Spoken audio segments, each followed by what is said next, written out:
Masuku told the court accused number 1, Kobus Janse van Rensburg and others failed to intervene while Mbense was being assaulted. Masuku told the court the sequence of events points to the accused acting together in common purpose in the killing. Dimakatso Leshoro, Eyewitness News. Chairperson of Parliament's Impeachment Committee, Makashule says he would rather err on the side of caution than face another legal challenge over President Cyril Ramaphosa's latest objection to his choice of an evidence leader of the Section 89 inquiry. Ramaphosa yesterday scuppered plans by the committee to finalize the appointment of Durban advocate Thandazani Madonsela to lead evidence in the inquiry, saying he believed Madonsela is conflicted.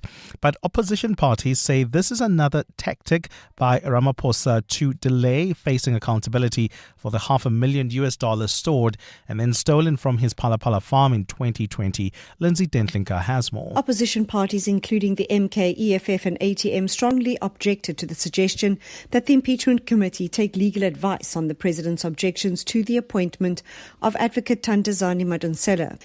ATM MP Vuyuzungula initiated the impeachment process against Ramaphosa. We're facing a problem of a president that does not want to be held accountable in terms of Section 89 of the Constitution. That is the real crisis here.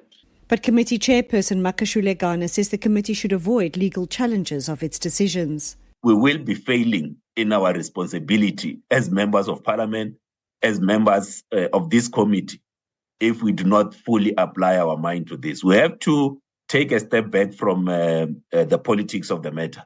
ANC MPs came out in defence of Ramaphosa, saying his objections were not a delaying tactic, rather him exercising his right to a fair process.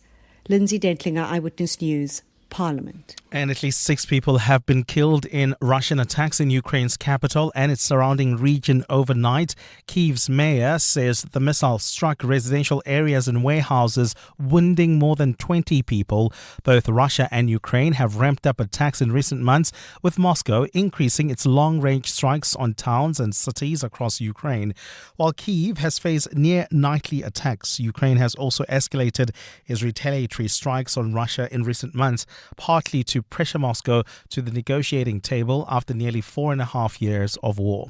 Gold is trading at $4,481.24 an ounce. The rand is at 16.11 to the dollar, 21.92 to the pound, 18.81 to the euro. Brent crude oil is at $91.69 a barrel. And in the traffic, we've got delays in Edenville along the R24 East right as you approach Isando Road. That's due to an accident coming out of Barber Road causing heavy delays. There's also an accident scene reported on the Mike-1 North right near Corlett Drive causing delays. A fine day in store for Gauteng. The temperatures will peak at highs between 30 and 31 degrees. The top story in EWN this hour. Self-proclaimed political fixer Brian Mokgotsi returns to the Johannesburg Magistrates Court today for pre-trial proceedings. EWN, in touch, in tune and independent. For the latest, visit ewn.co.za or download the EWN app. You're with Clement Manyathela On 702. Let's Walk the Talk, streaming on the Prime Media Plus app, DSTV channel 856, 92.7 and 106 FM.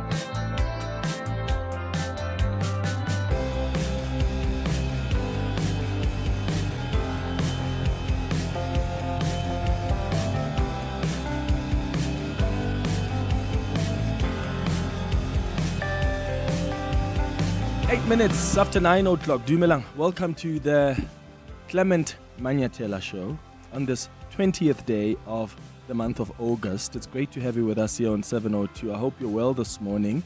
We start with the 702 open line. 011-883-0702. WhatsApps on 072 702 1702. So, there's a story I read on the Sowetan newspaper about a Tshwane Metro police officer who shows off flashy cars, designer clothes, and high-profile events on social media. That's actually what he's known for. He is now behind bars with his wife. His wife, who is an attorney, is accused of taking more than 3 million rand from 2 deceased estates. So the couple's lifestyle was reported to the Hawks by a car dealership after the officer bought a 1.65 million rand Mercedes AMG in cash, but could not explain the source of the money. So the dealership became suspicious, and then they alerted authorities. And I wonder if that's something you would do if you were in the dealership's shoes. Because also businesses think about their interests, right? Like there's 1.65 million rand being spent cash on a Mercedes AMG. Which businessman doesn't want that? Except in this case, it's a bit contaminated. Would you do that? When you suspect that someone is involved in fraud or that their lifestyle can be explained, have you ever found yourself in a situation where you report someone because you picked up a change in their lifestyle that just didn't add up? Or maybe it's a client that was buying things cash, a client that wanted to buy that expensive house cash, or that car, or they paid for a service cash and you just never understood and you suspected something is fishy here. What do you do when you're in situations like that? What do you think your responsibility is? Because we don't want to come across like we are policing people's wealth or lifestyles, right? But in a case like this dealership, this man paid for this Mercedes AMG cash, 1.65 million rand. The dealership didn't understand what the source of the money was, so they flagged it with authorities. So please let me know on 011-883-0702 if you've done something like that before, or if this is something you would do. Do you take it up as a responsibility? Or you just let people live their life, right? As a society, how do we stay alert to unexplained wealth without turning into a nation of finger pointers, I should say? So where is that line between healthy scrutiny and just policing each other's success? I'm also curious, though, what lifestyle upgrade made people suspicious of you? I think if we share our stories, we really are going to be surprised by other stories. I have a story of my own. So you tell me if there's a lifestyle upgrade that made people suspicious of you. Maybe it was, building a new, bigger house, or maybe you took your child to a private school and people started questioning and starting rumors about you and where you may be getting the money from. Or maybe you bought an expensive designer item and people started talking. Or maybe when you took an international trip, because I remember when I was young, many years ago, more than 13 years ago, I remember, or maybe 12 years ago, I remember I was a young reporter and I went on a trip, my first ever really holiday international trip. I went to Thailand. Must have been 15 years ago. And I remember there's a colleague in our office.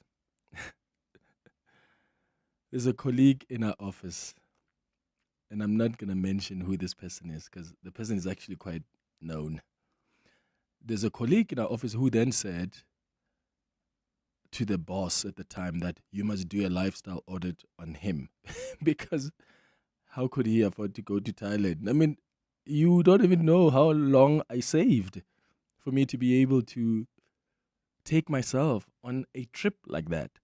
And I just remember, but I was young, so I didn't really think much of it at the time. And much later, I was like, those actions were very weird. But I also feel like people feel that they have a responsibility to do that. If there's something that's suspicious, they want to flag it. And yes, sometimes they flag it because they've got their own personal issues. But sometimes it's because they really have a moral high ground. and they don't want a situation where there may be something fishy going on that they're not going to flag. So if you've had instances like that where something happened in your life, or maybe you had an upgrade, a house, a car, whatever, and people started talking and there were suspicions around the source of the money. 011-883-0702. WhatsApp's on 0727021702. Here's another question I have for you.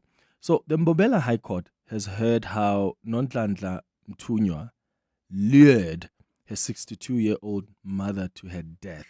I mean, listen to this. It's a terrifying story, also on the Sowetan today.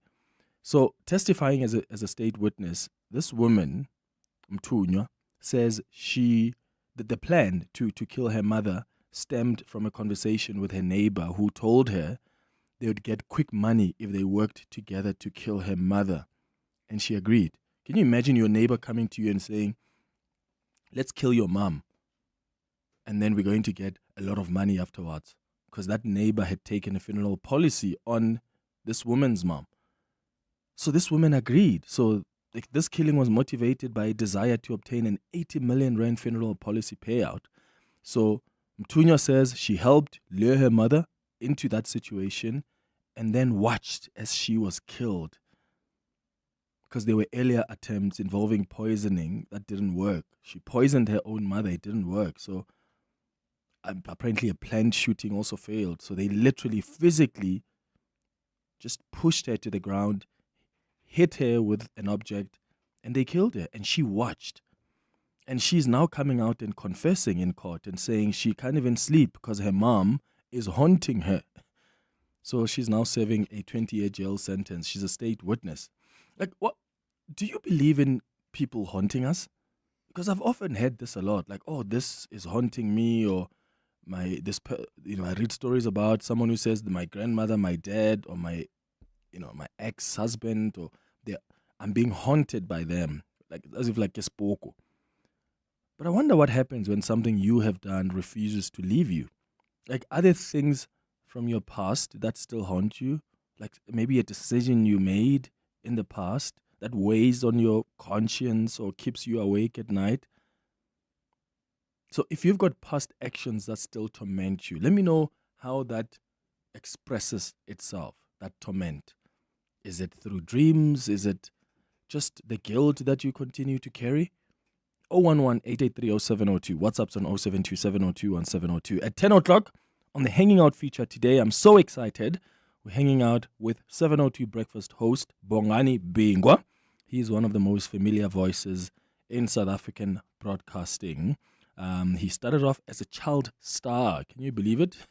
He was a presenter on television when he was still young. But also, I'm told that he has made an appearance or so on a few popular drama soapies. So we're going to find out more about Bongani Bingwa between 10 and 11 o'clock. At 11, we're going to do the Thursday Dialogue. And today, I want us to talk about the music industry in South Africa. And we're having this conversation because of the debate that's been unfolding, especially on social media, about the South African Music Awards. That took place last weekend, and you may have seen concerns raised about the quality of that production, and I wonder what this says about the industry itself. Because some people have raised concerns that the quality of the awards have been declining over the years. But maybe that is just an indication of an industry that is also in trouble.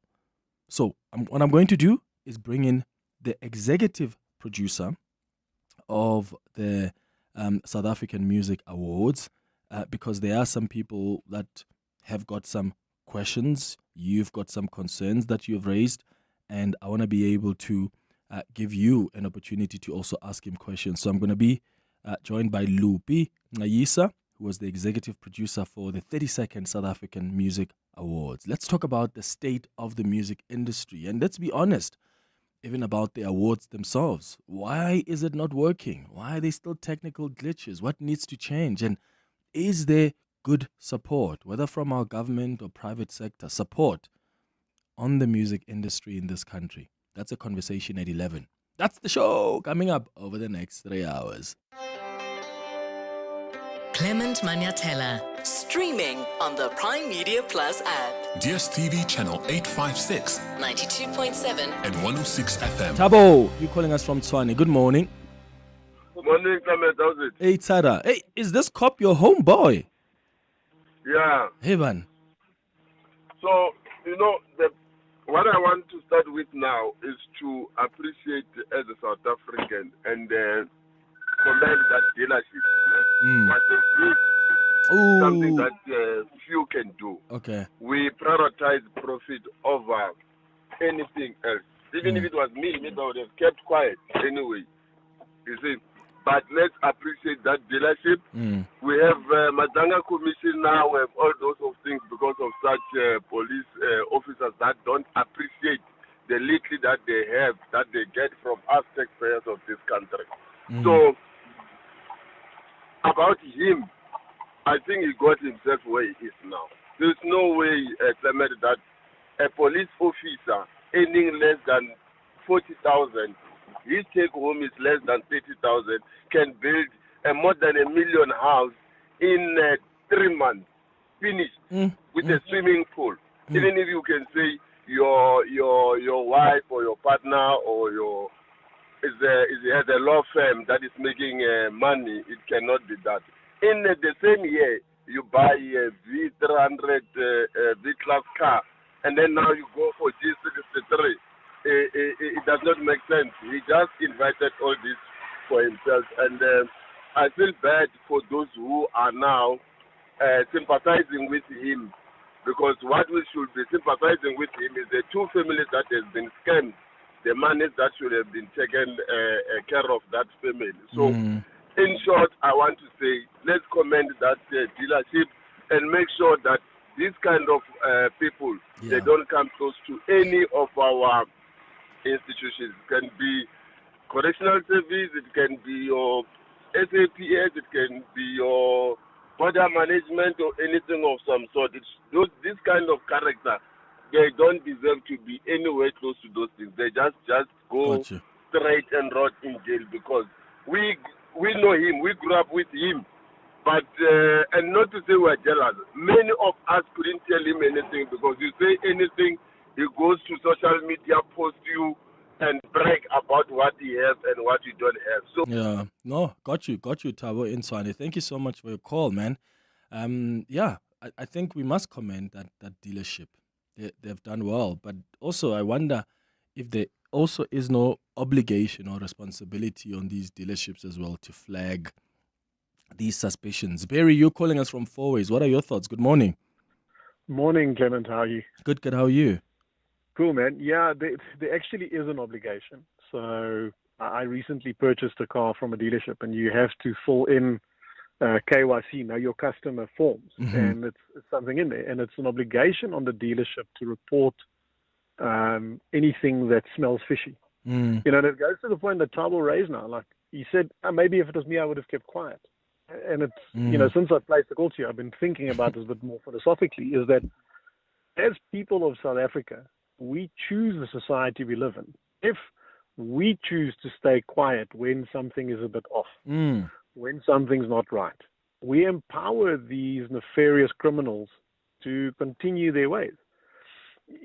We must choose the country we want to live in. We all do, every day, by our actions. We choose the country we live in. If we turn a blind eye to, it's not that bad, it was a little something, the traffic cop just asked me for coke money because my license was expired or whatever. You are driving that. So to stand on a high horse now and say we should commend this dealership for doing what they're supposed to do, I think shows me more about our society than what I'm comfortable or good with. Absolutely, Barry. Yeah, true. We do have a responsibility as a society, but I wonder how many of us, if we pick up that something fishy is happening, how many of us would we be brave enough to report that, or to at the very least flag it with the relevant authorities? And I'm not talking about people who do that out of jealousy. Yeah, let's be clear, because again, there are other people that either are maybe racist because they don't think, why as a black person would you even afford that or have a lifestyle like that? I'm not talking about people who think but you are much younger than me. How could you afford that? And I can't. I'm just talking genuinely. Like this dealership said, okay, you're buying 1.62 million rand worth of a vehicle, but do you actually, you're a cop. And that's not to say a cop can't afford that, but I mean, what does your pay slip say? And what is the source of this cash? And if you can't explain that, then, well, tough. Would you do that? But I've taken that further, and I'm asking you about instances where, in cases where, like, how do we balance, let me put it that way, how do we balance, one, the fact that we want to be ethical and we want to be able to raise these issues when there are suspicions? How do we balance that with also ensuring that we don't police wealth or people's, lifestyles? Let's go to your WhatsApps now on 0727021702. Morning, Clement. I want to say kudos to that dealership because this is what accountable institutions are supposed to do. Banks, estate agents, anybody that offers credit, they're supposed to report source or to find out what is the source of funds. And if you can't explain, they have to report that. And when I was doing the studies, the fines were so harsh. I mean, you were going to go to jail for 10 years or pay 10 million as an individual and companies too. So I don't know what happened to that. It just fell off the thing. That's Veronica from Springview. Thank you. Good morning, Clement. Congratulations on the establishment of your foundation.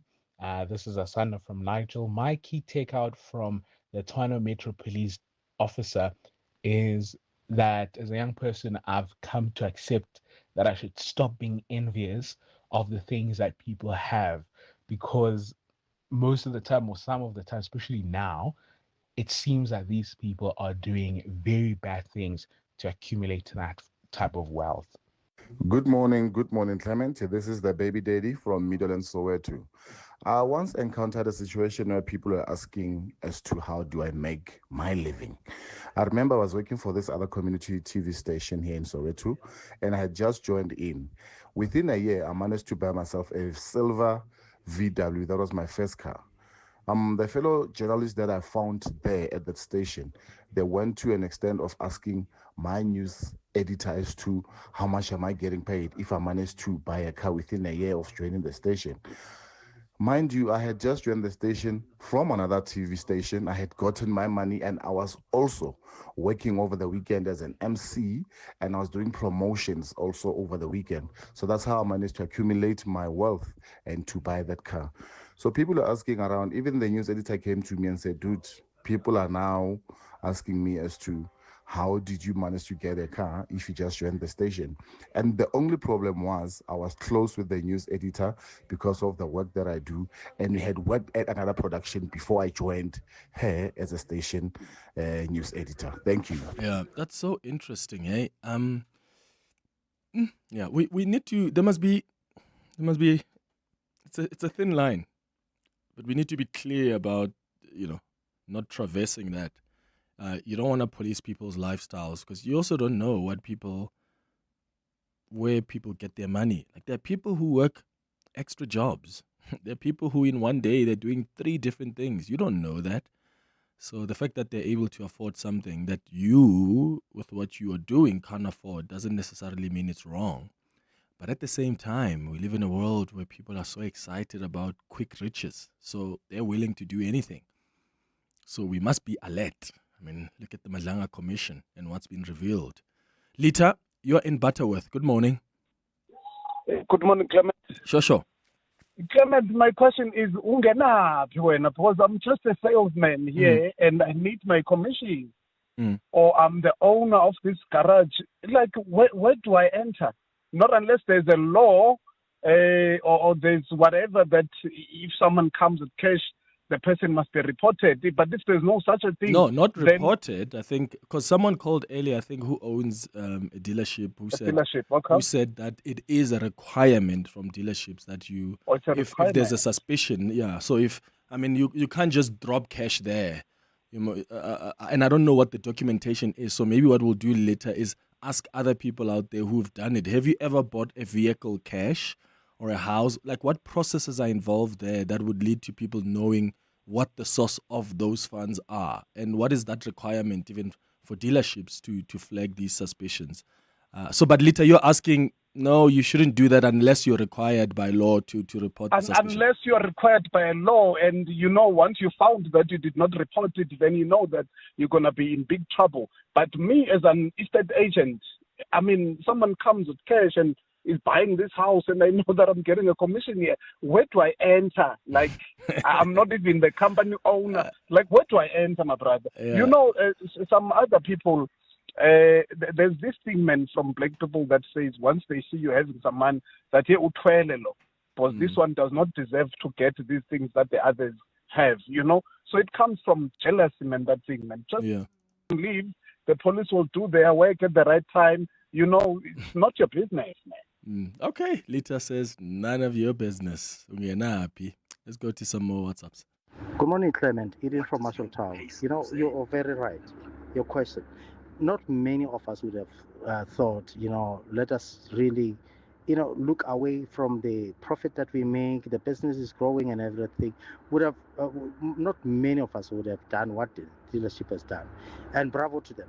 However, one comes to think also the banks, there is ins and outs of unexplained monies into their accounts.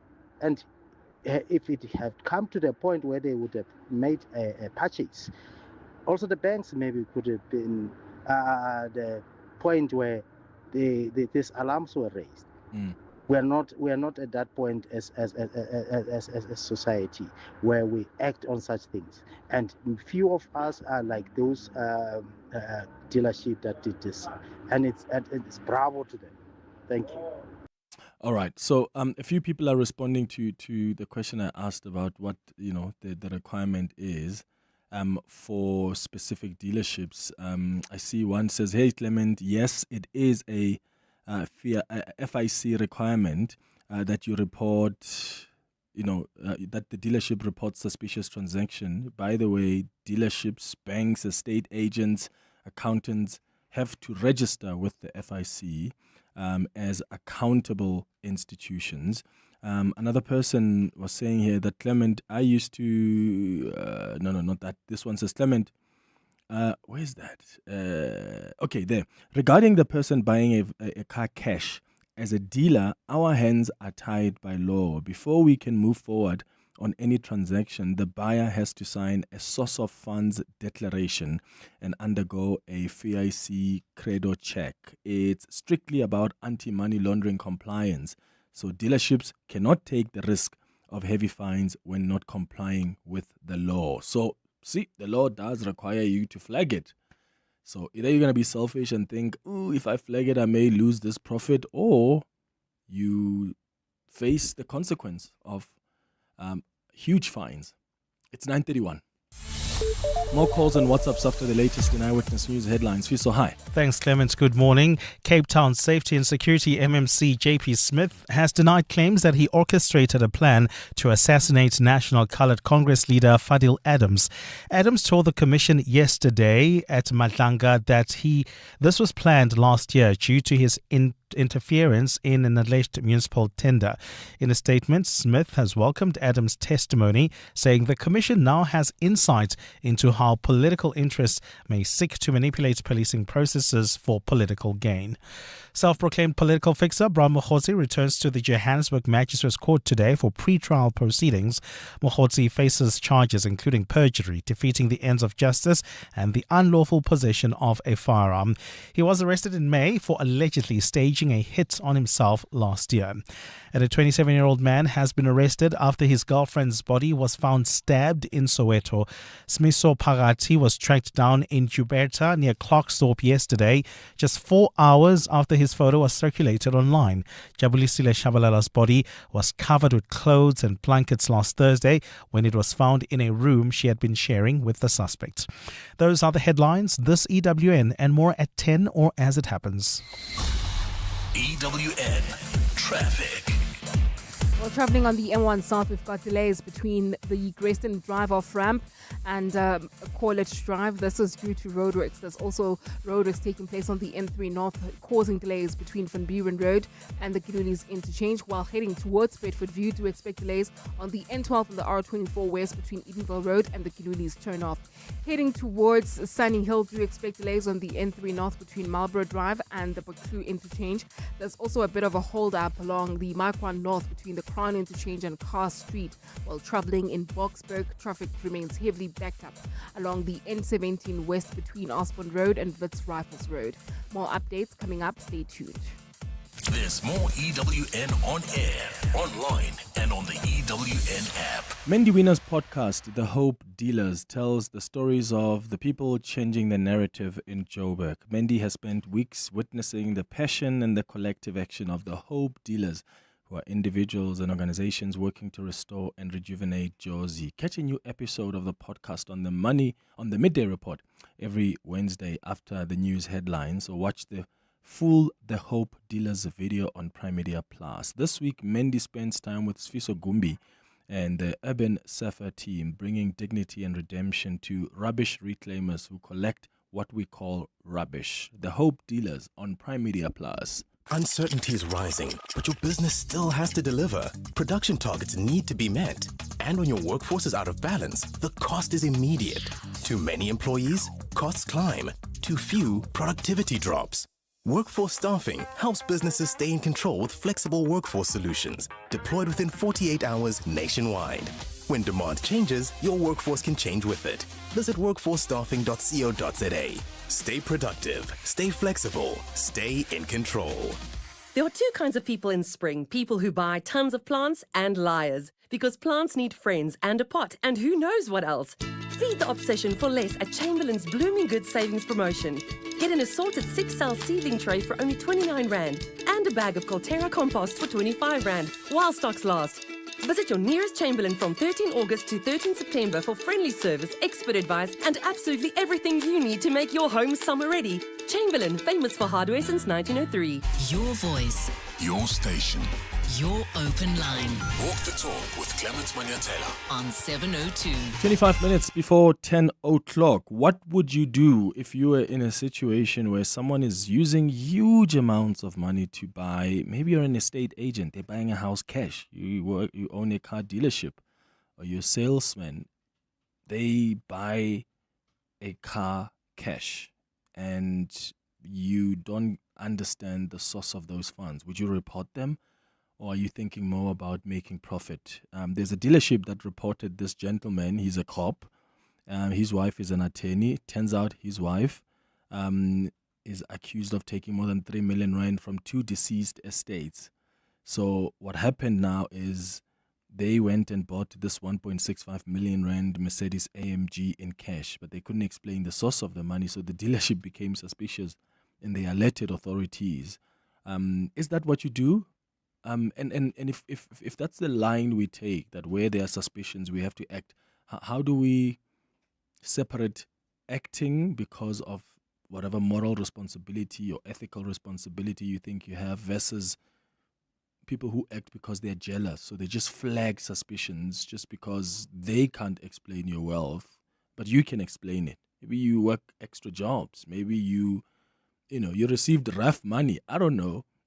But have you been in situations where people were suspicious of you because there was an upgrade in your life, or you took your kids now to a private school, or you bought a new expensive car, or a designer bag, or you built a double-story house, and whatever the case could be in your context? Let me know on 011-883-0702. WhatsApp's on 072-702-1702. We're also talking about this woman. I'm really shocked to read this story that a woman was approached by a neighbor, and the neighbor said to this woman, "Let's kill your mother. Mom is 62. Let's kill your mother. We're going to receive money." 80,000 Rand funeral policy payout. They killed this 62-year-old woman for. And the daughter of this woman was involved. She's the one that lured her own mother to her death. Just because they were going to share 80,000 Rand in funeral policy payout? What is this world coming into? So this woman has now confessed that she was part of a group of people that killed her own mother. And the reason she's doing this is that she's being haunted by the mom. She says she's really haunted by the mom as she serves a 20-year jail sentence. And I've been asking you this morning if there are certain things that have haunted you. Have you taken decisions, made actions that haunt you to this day? Whether through dreams or it's the guilt that you live with. How do you navigate that? I'll take your calls and WhatsApps also on 072-702-1702. Mike, you're in Tembisa. Good morning. Morning, Clement. How are you, my brother? I'm all right. So you've bought cars cash? Listen, my brother. You take the N1 towards Pretoria. Mm-hmm. Now, you take off that Zambezi off-ramp. I know that off-ramp. As if we are Komontana. Yes, Komontana. Go there now. Now, not tomorrow. They take cash, those guys. They don't play games.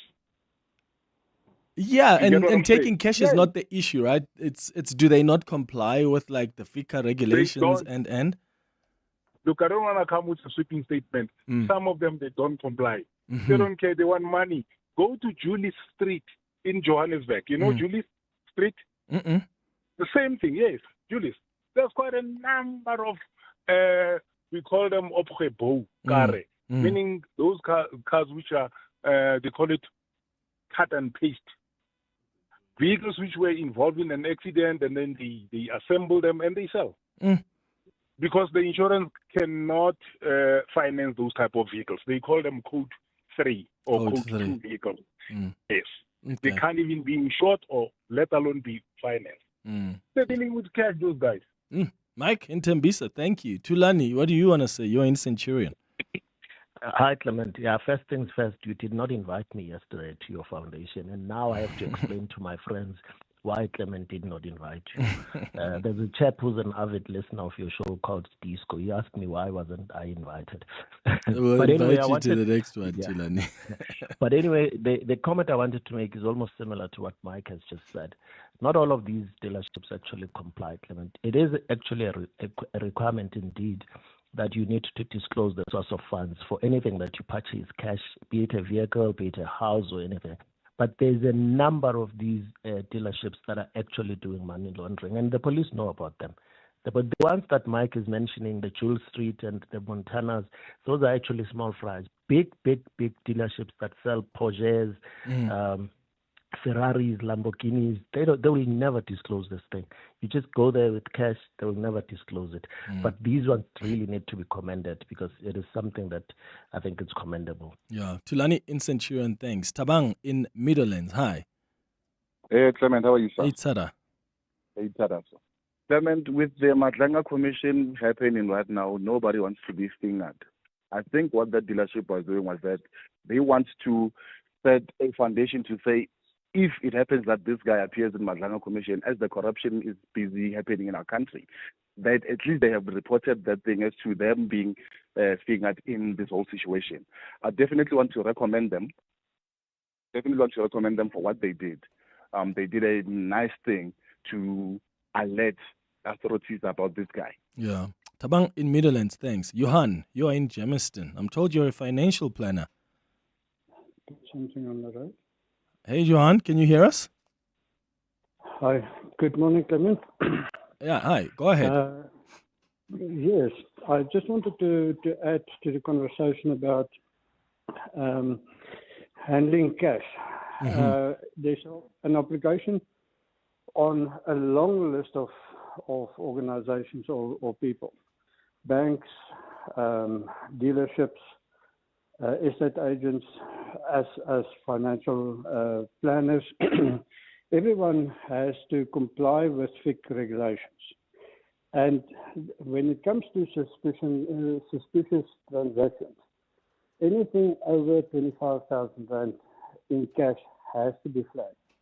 But the important issue is that you are not allowed to disclose to the person that you are dealing with that, listen, I'm going to report you to FIC. Oh, so you can't... So you can't tell him, look, you must do your job. And you must make sure where the money is coming from. There's obligation on you to understand what's the source of the funds. And you report that to the Financial Intelligence to FIC, so that you can comply. So that is important. So you can still take the money, you can still do the deal and so on. You just have to report it, and then it's up to FIC to take it further. Yeah. Okay, got it. Johan in Germiston, thank you for calling in and sharing your thoughts as well as a financial planner. Tsepo, you're in Benoni. Good morning. Hi, good morning, Clement. Sure. I just want to also clarify one thing, because I heard one of the salespeople is saying, look, I'm just a salesperson, therefore I'm expecting to get my commission. Now, in this instance, it doesn't necessarily mean the deal is not going to go ahead. But each and every dealer will have a dealer principal who has to do a final touch-up to the sale. It is now his responsibility to say, okay, you are paying X amount of money for this vehicle, therefore we need a decision, which then you'll have to indicate whether it's by means of income or you've got a particular business you are doing. But on the other hand, too, they must also understand that this thing is not being done just to be spiteful to the buyers, but it also helps to keep the money laundering, because you've got dealerships whereby one vehicle can be sold by 3 dealerships from 4 different people, but the car is still standing there. And we've seen this thing happening regularly. So now it is important that dealerships must train their salespeople to be able to understand which transaction requires this type of disclosure and at what amount. So salespeople should not be actually concerned that they're going to lose the commission. The deal will happen, but the disclosure must be done. Yeah. Tsepo in Benoni, thank you so much for your call. It's 15 minutes before 10. Your voice, Your station. your open line Walk the talk with Clement Manyathela. on 702. Hi, Clement. Hi, 702 listeners. I'd like to stay anonymous. What haunts me is a death of a family member. The way they passed away, me having to arrive to the scene, and them being declared dead, passed on. Even after, you get told, because it was like a murder case, they call your loved one the deceased. That traumatizes me. Seeing those silver coverings, all I see is my own brother laying down there all the time, even when I close my eyes at night. Sure, bro. Yeah. I'm sorry to hear about your brother, and I hope and wish you healing. And I can only imagine how difficult it must be. Someone so close to you, you now have to refer to them as deceased, and you were there even at the scene of their passing. Sandra says, Clement, if a person died tragically or murdered, they will be around hauntingly or houtingly. So you'll be haunted. Police should use clairvoyant in murder cases. That's a message there from Sandra. Another one says, Clement, when people say they're haunted by the death, they mean that they have a guilt conscience. But is it only in instances, though, that you have a guilt conscience that you are haunted by something? I get that it's likely to be the case in most instances, but is it always the case? Is it always that there's guilt? Because listen to the WhatsApp voice note we heard now.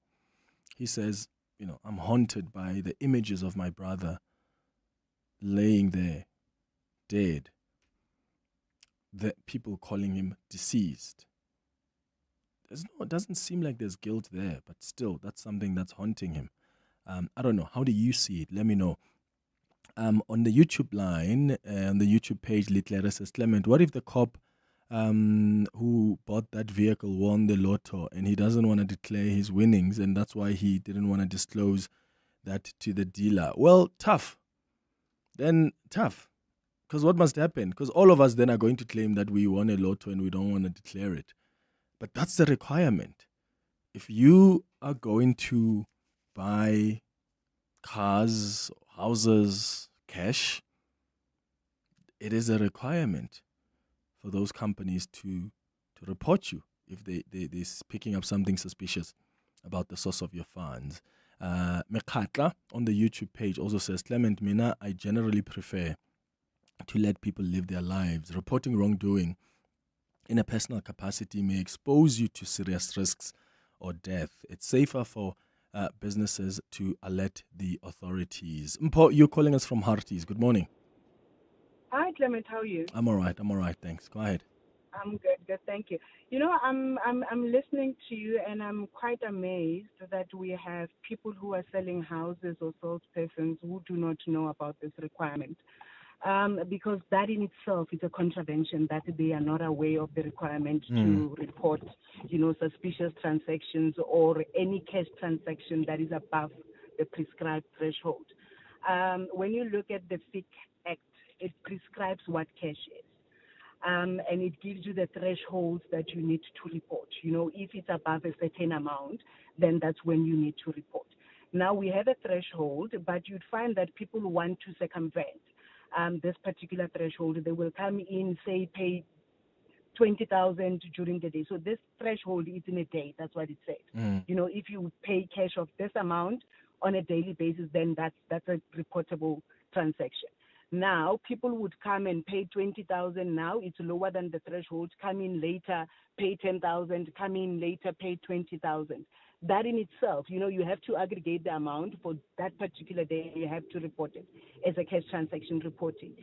But over and above that, that can be a suspicious transaction as well, because a person can come in now, they're buying a car, I paid 20,000 today, tomorrow I'm paying 20,000 again cash, and the other day I'm paying 20,000. That is suspicious.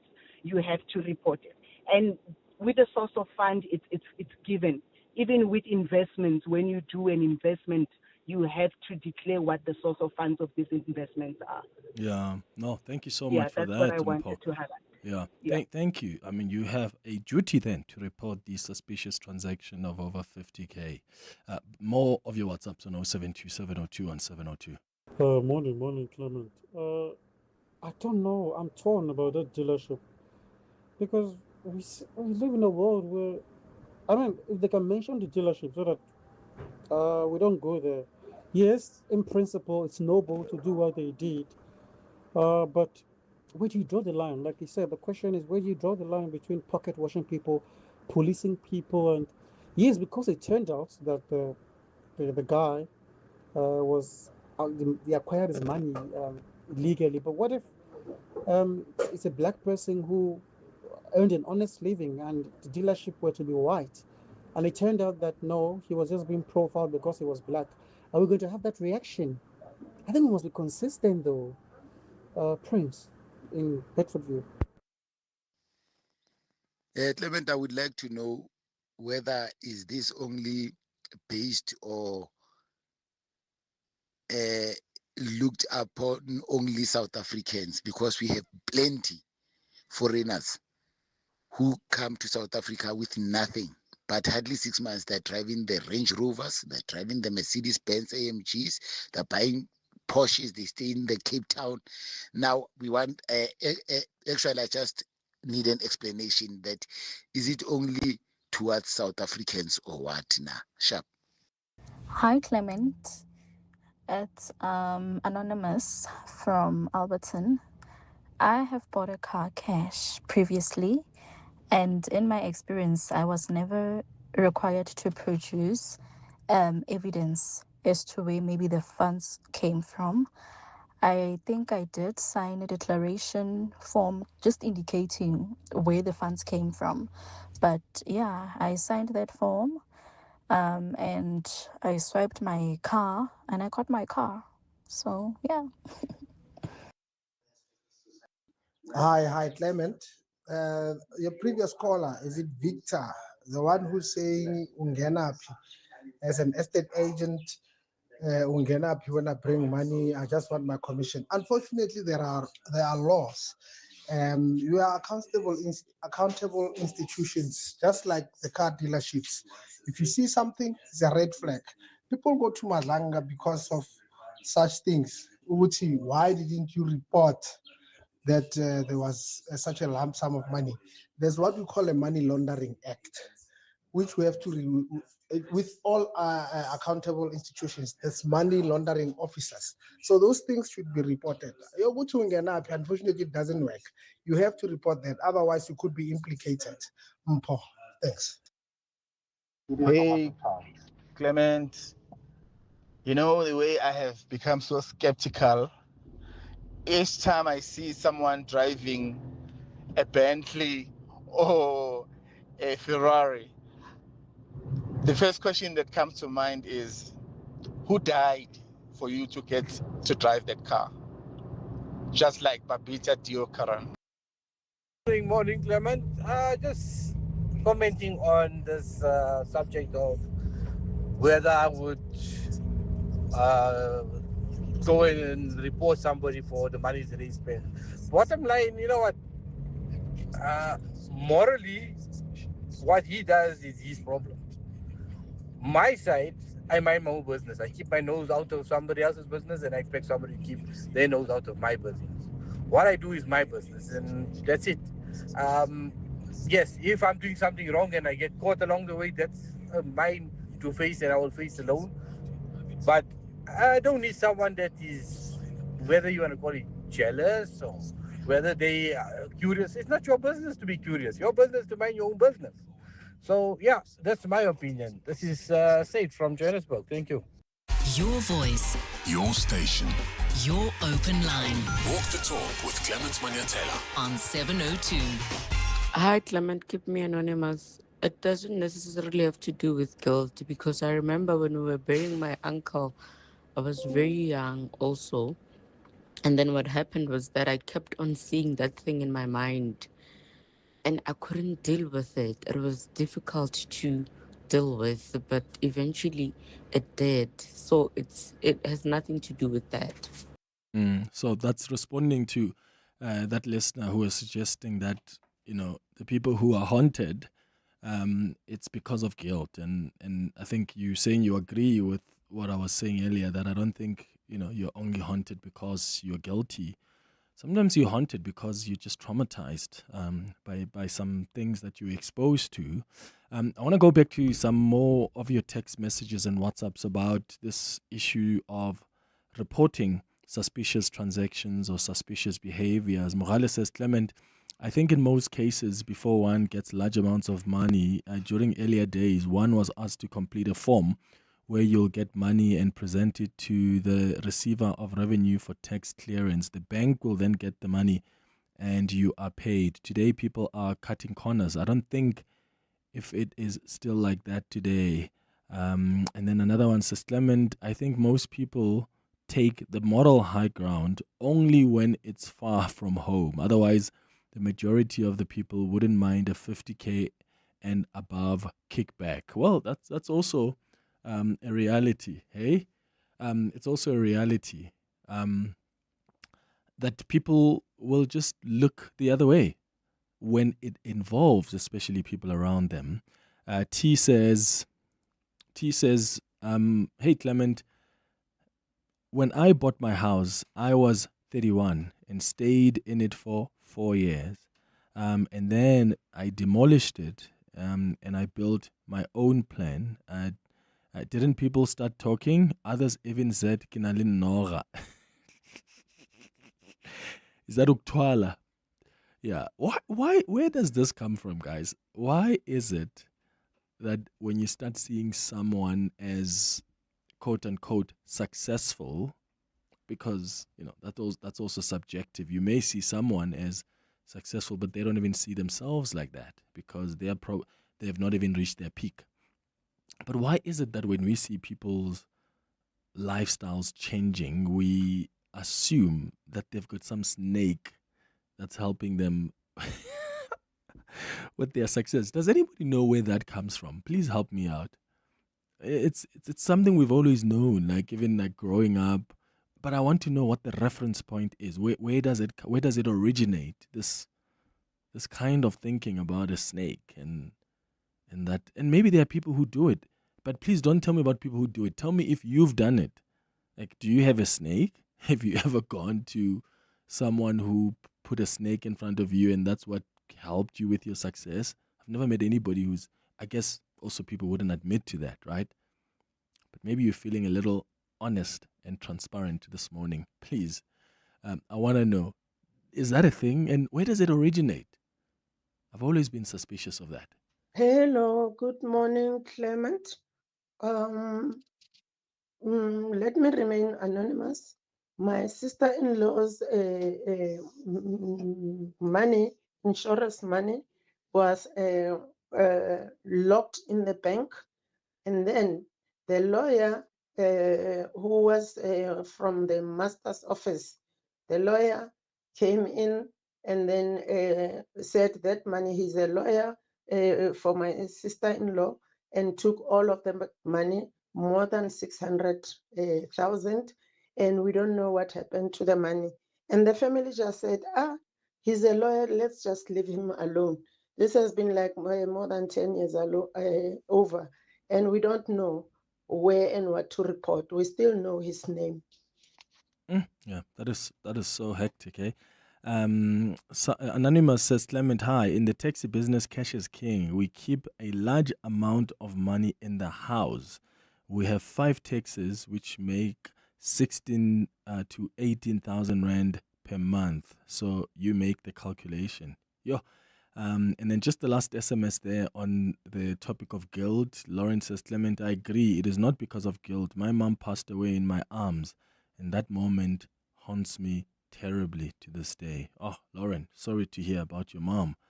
So, yeah, sometimes you do get haunted by things that have traumatized you or decisions you took that are filling you with a lot of guilt. It's 10 o'clock. This is EWN. Good morning, I'm Sfiso Zulu.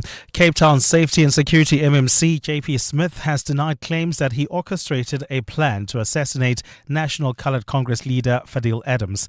Adams told the Madlanga Commission yesterday that this was planned last year due to his interference in an alleged municipal tender.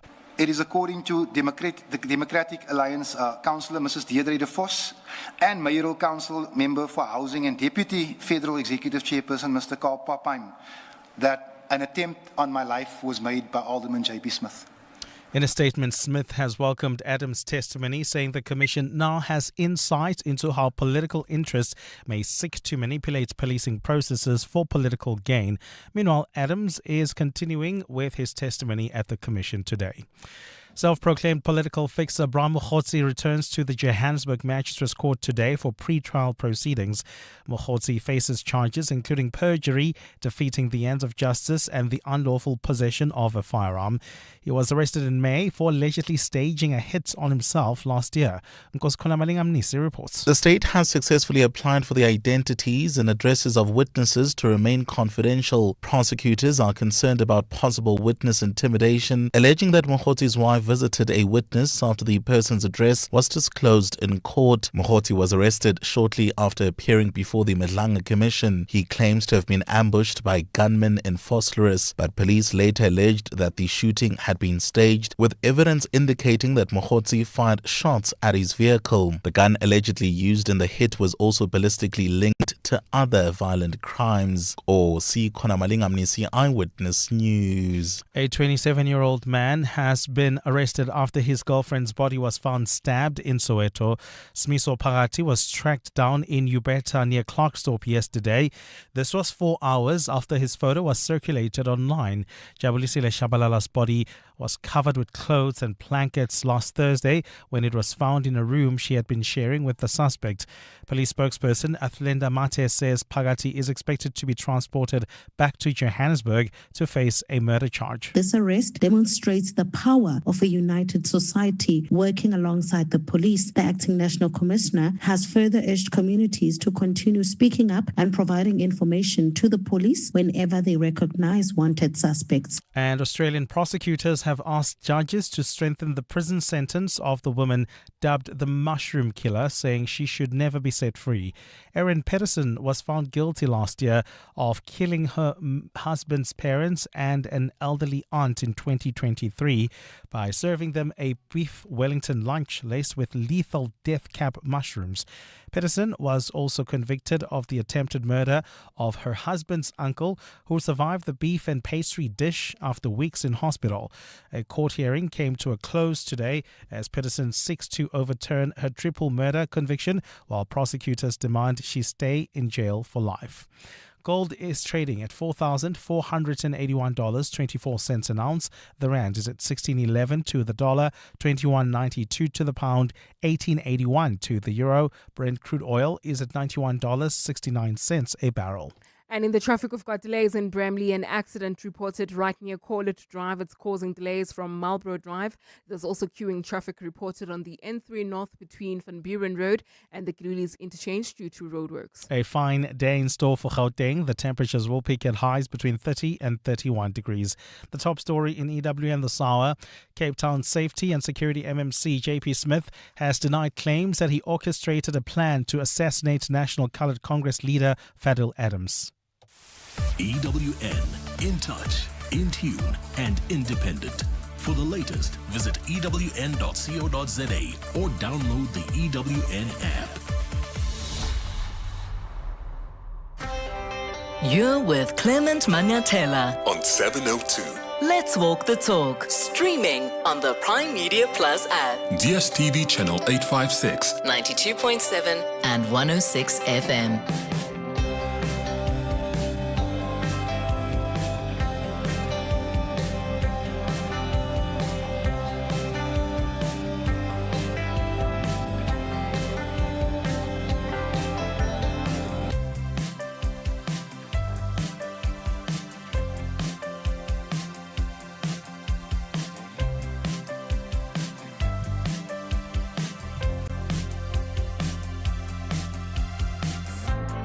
5 minutes after 10 o'clock, Dumelang, Sanbonani. Good morning. Welcome to the second hour of the Clement Manyathela Show.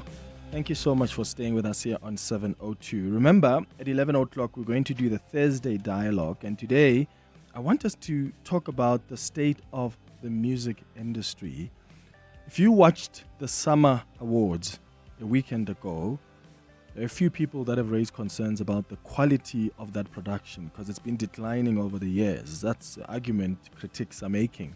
I mean, even some industry giants, some celebrated musicians have come out. Some have said, yeah, we don't want to participate because of just the declining quality. And I think there's a bigger conversation to have about just the arts and culture department or the private sector and their investment in the music industry in this country. And I'm interested to hear what your thoughts are. I'm going to be joined by the executive producer of the 32nd Summer Awards that took place last weekend. And let's have an honest conversation about where the music industry is in this country today. But right now, we start with our Hanging Out feature. Hanging Out with Clement on 702. Let's walk the talk. And today on our Hanging Out feature, I've got someone I've been waiting to hang out with for a while now. I'm glad that we're finally doing this. You listen to him every single morning on 702 Breakfast. You have watched him over the years on television, whether it's on the SABC or on Carte Blanche or when he was a kiddie star, because he was a child star. So please put some respect on Bongani Bingwa. Welcome. Welcome to the show, Bongani. Did you run out of kids? Probably did. Who said no? Yeah, the foundation launch last night was so much, and we thought, you know what, just get Bongani. We're too busy. No, really, thank you so much for coming. We've been trying to get you to come on the show, you know. And I'm glad that we can get to know you better this morning. And is it awkward, first of all, being on the other side? Because Yes. I always find that so awkward. Yes, it is. You said something last night on stage, so Yeah. I think this is, for public consumption. Yeah. You expressed a social awkwardness about Yes. yourself. Yeah.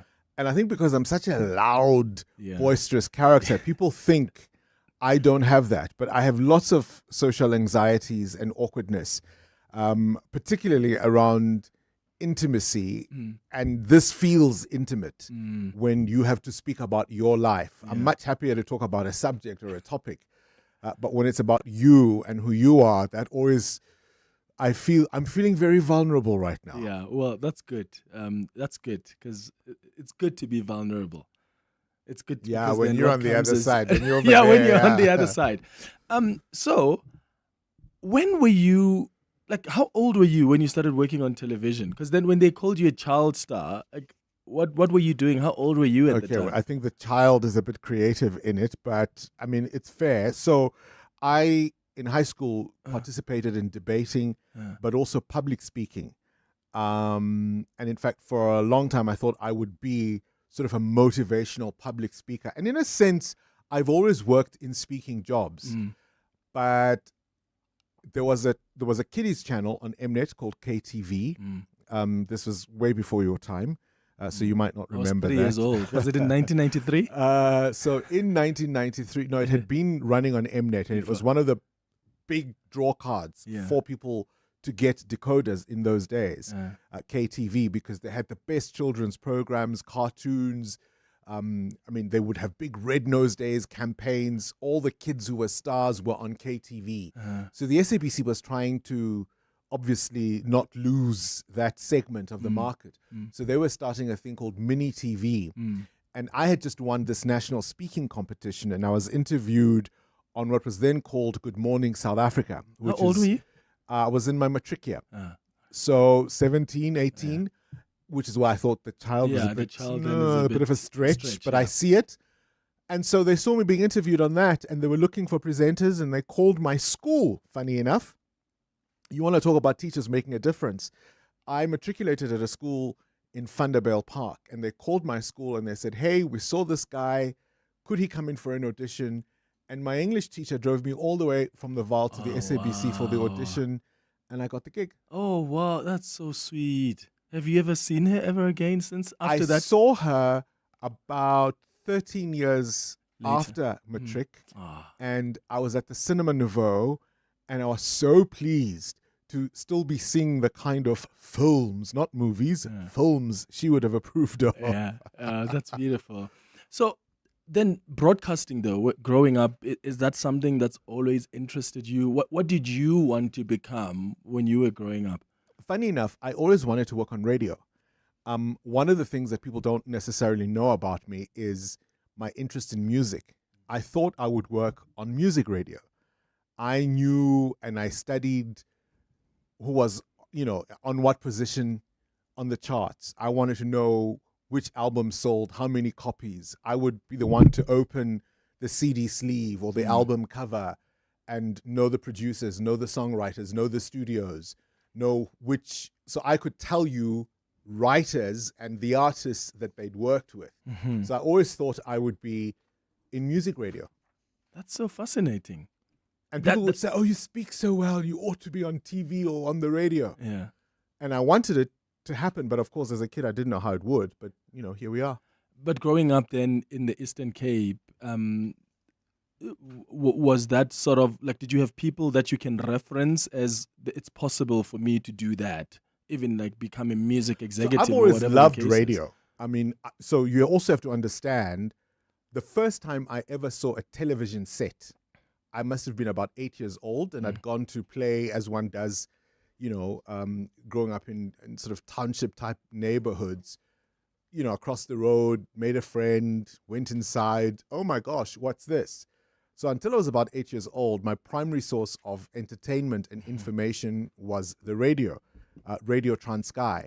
But also, interestingly enough, Clement, I was interested in current affairs, even though I was listening to it. I mean, I suppose language shouldn't make any difference, right? I mean, I remember watching the U.S. election in 1984, at least following it via radio.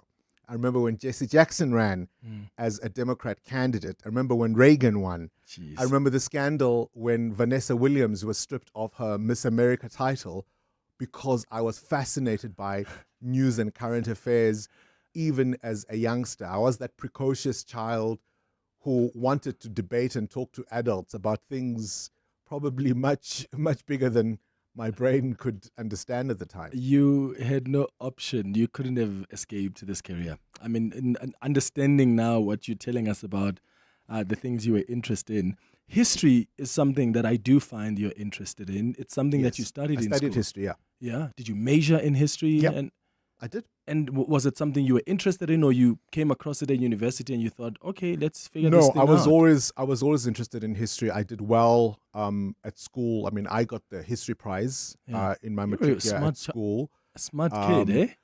Well, I mean, one of the things that I find fascinating, my friends and I, when I was in high school, the debates weren't about whether you would pass or not. Our competition was how many distinctions you were going to get.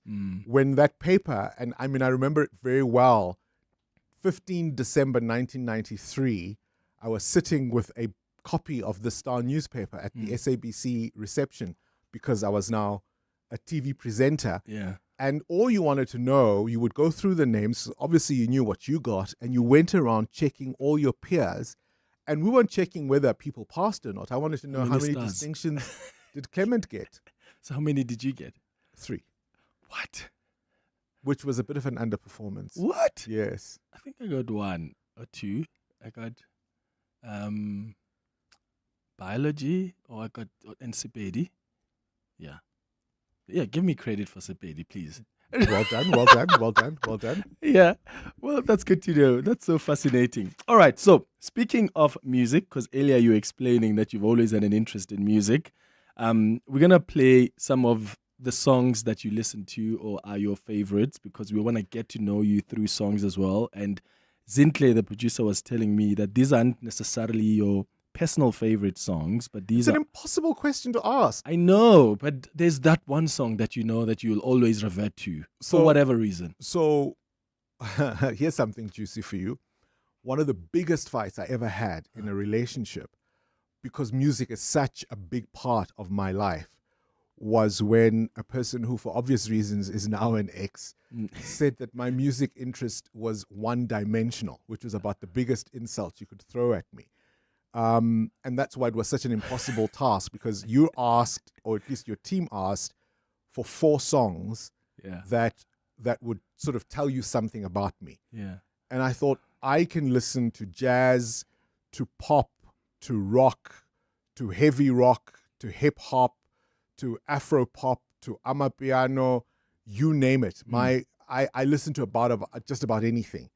And so I thought it's just I would have taken 3 days to figure it out. So what I decided to do, and I thought this might also be quite unique, of the 4 songs, 3 of the artists are people I interviewed at this station, and the other one, of course, I couldn't have because he died in 2005. Would that be Luda Van Dross? Yes, it would be. So let's start with Luda Van Dross, because I think anybody who listens to you know how big of a fan you are of him. I mean, every time you guys talk about him, you tell KG to start the song, some Luda Van Dross song. I've heard a few Luda Van Dross songs. That's a misperception. It is one of the... I deliberately do not play Luther songs. Yes, I have played once or twice, but he is one of the artists I deliberately do not play on the radio. Because of exactly this thing where I'm always defending that, oh, you're such a Luther fan. So I think there's this thing about you look like Luther, and therefore people think, I'm like, guys, there's a lot more to my music interest than Luther. So tell me about this song. How many times can we say goodbye by Luther Van Dross? 1984, we now have a television set in our own home. And the only reason for that was there were now 2 TV channels available in Mthatha, where I was growing up. You could get TV1, which was in English and Afrikaans, but TV2 had just come to town. And that meant you could watch television in isiZulu and isiXhosa. And so, in a sense, this was TV for blacks. And so it was not only the language, it was the music they played. They could never have played Luther and Dionne Warwick on TV1, but on TV2 they could. And this was one of the first songs I fell in love with. My sister, who was much older, or who is much older than I am, used to love music, and she was a great musical influence. And this was one of the songs that used to play on TV. It's in fact probably one of the first videos I remember with Luther and Dionne Warwick. How old were you when you were I was about 10 years old. And you still related to this kind of music? I loved it. As I say, there was something of a precocious child in me. And in fact, when I interviewed Luther, he told me of a story where he was so in love with Dionne Warwick, he went around telling people Dionne Warwick was his cousin. And because he used to sing sessions and work in recording studios, word kind of got around that there was this young, talented singer who's going around telling people that he's your cousin. Do you know Luther? And so word got to her. And of course, she didn't, because he wasn't her cousin. But that's how that pair got to work together eventually. Well, here's How Many Times Can We Say Goodbye by Luther Vandross.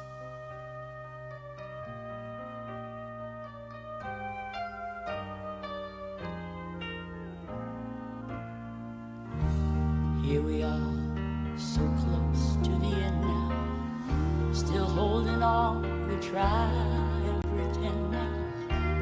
Clinging to love, we both know it's dying. It's dying. We've tried and tried to find us a way out. But darling, our dreams have now all been played out. Still we go on, hopelessly trying. But how many times can we say goodbye? And how many times can we see love die? And how many times can we give it one more try? Before we really say goodbye.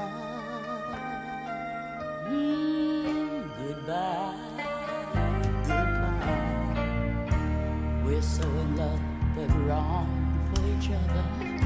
Each hurt that heals brings on another. Both of us use, and both of us using. Hey, darling, it's time that we stop pretending. There's just no way to rewrite our ending. No way. We're caught in this game, and we know we're both losing.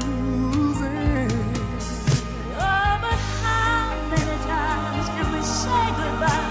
Hey, how many times can we fall alive? Tell me how many times can we give it one more try? One more before we really say goodbye.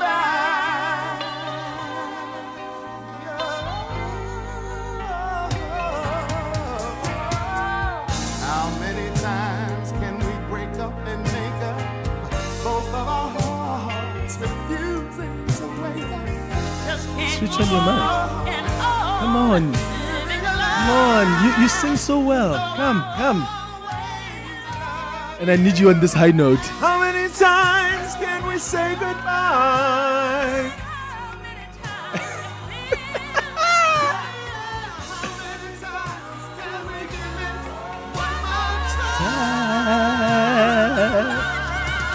Can I join?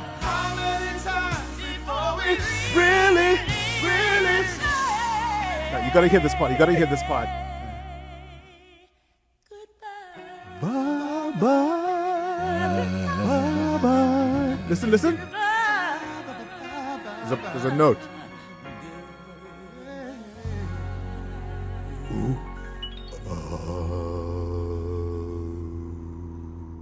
Bongani Bingwa featuring Luther Vandross, everyone. Morning, Clem.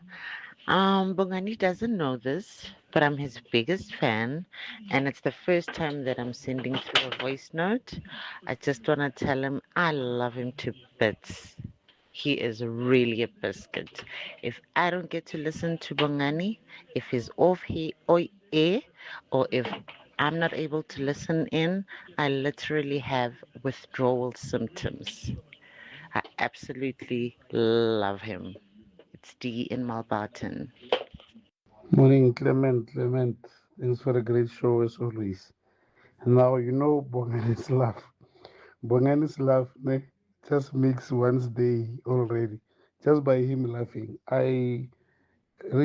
Actually I listened to 702 from 6 until Relebohile.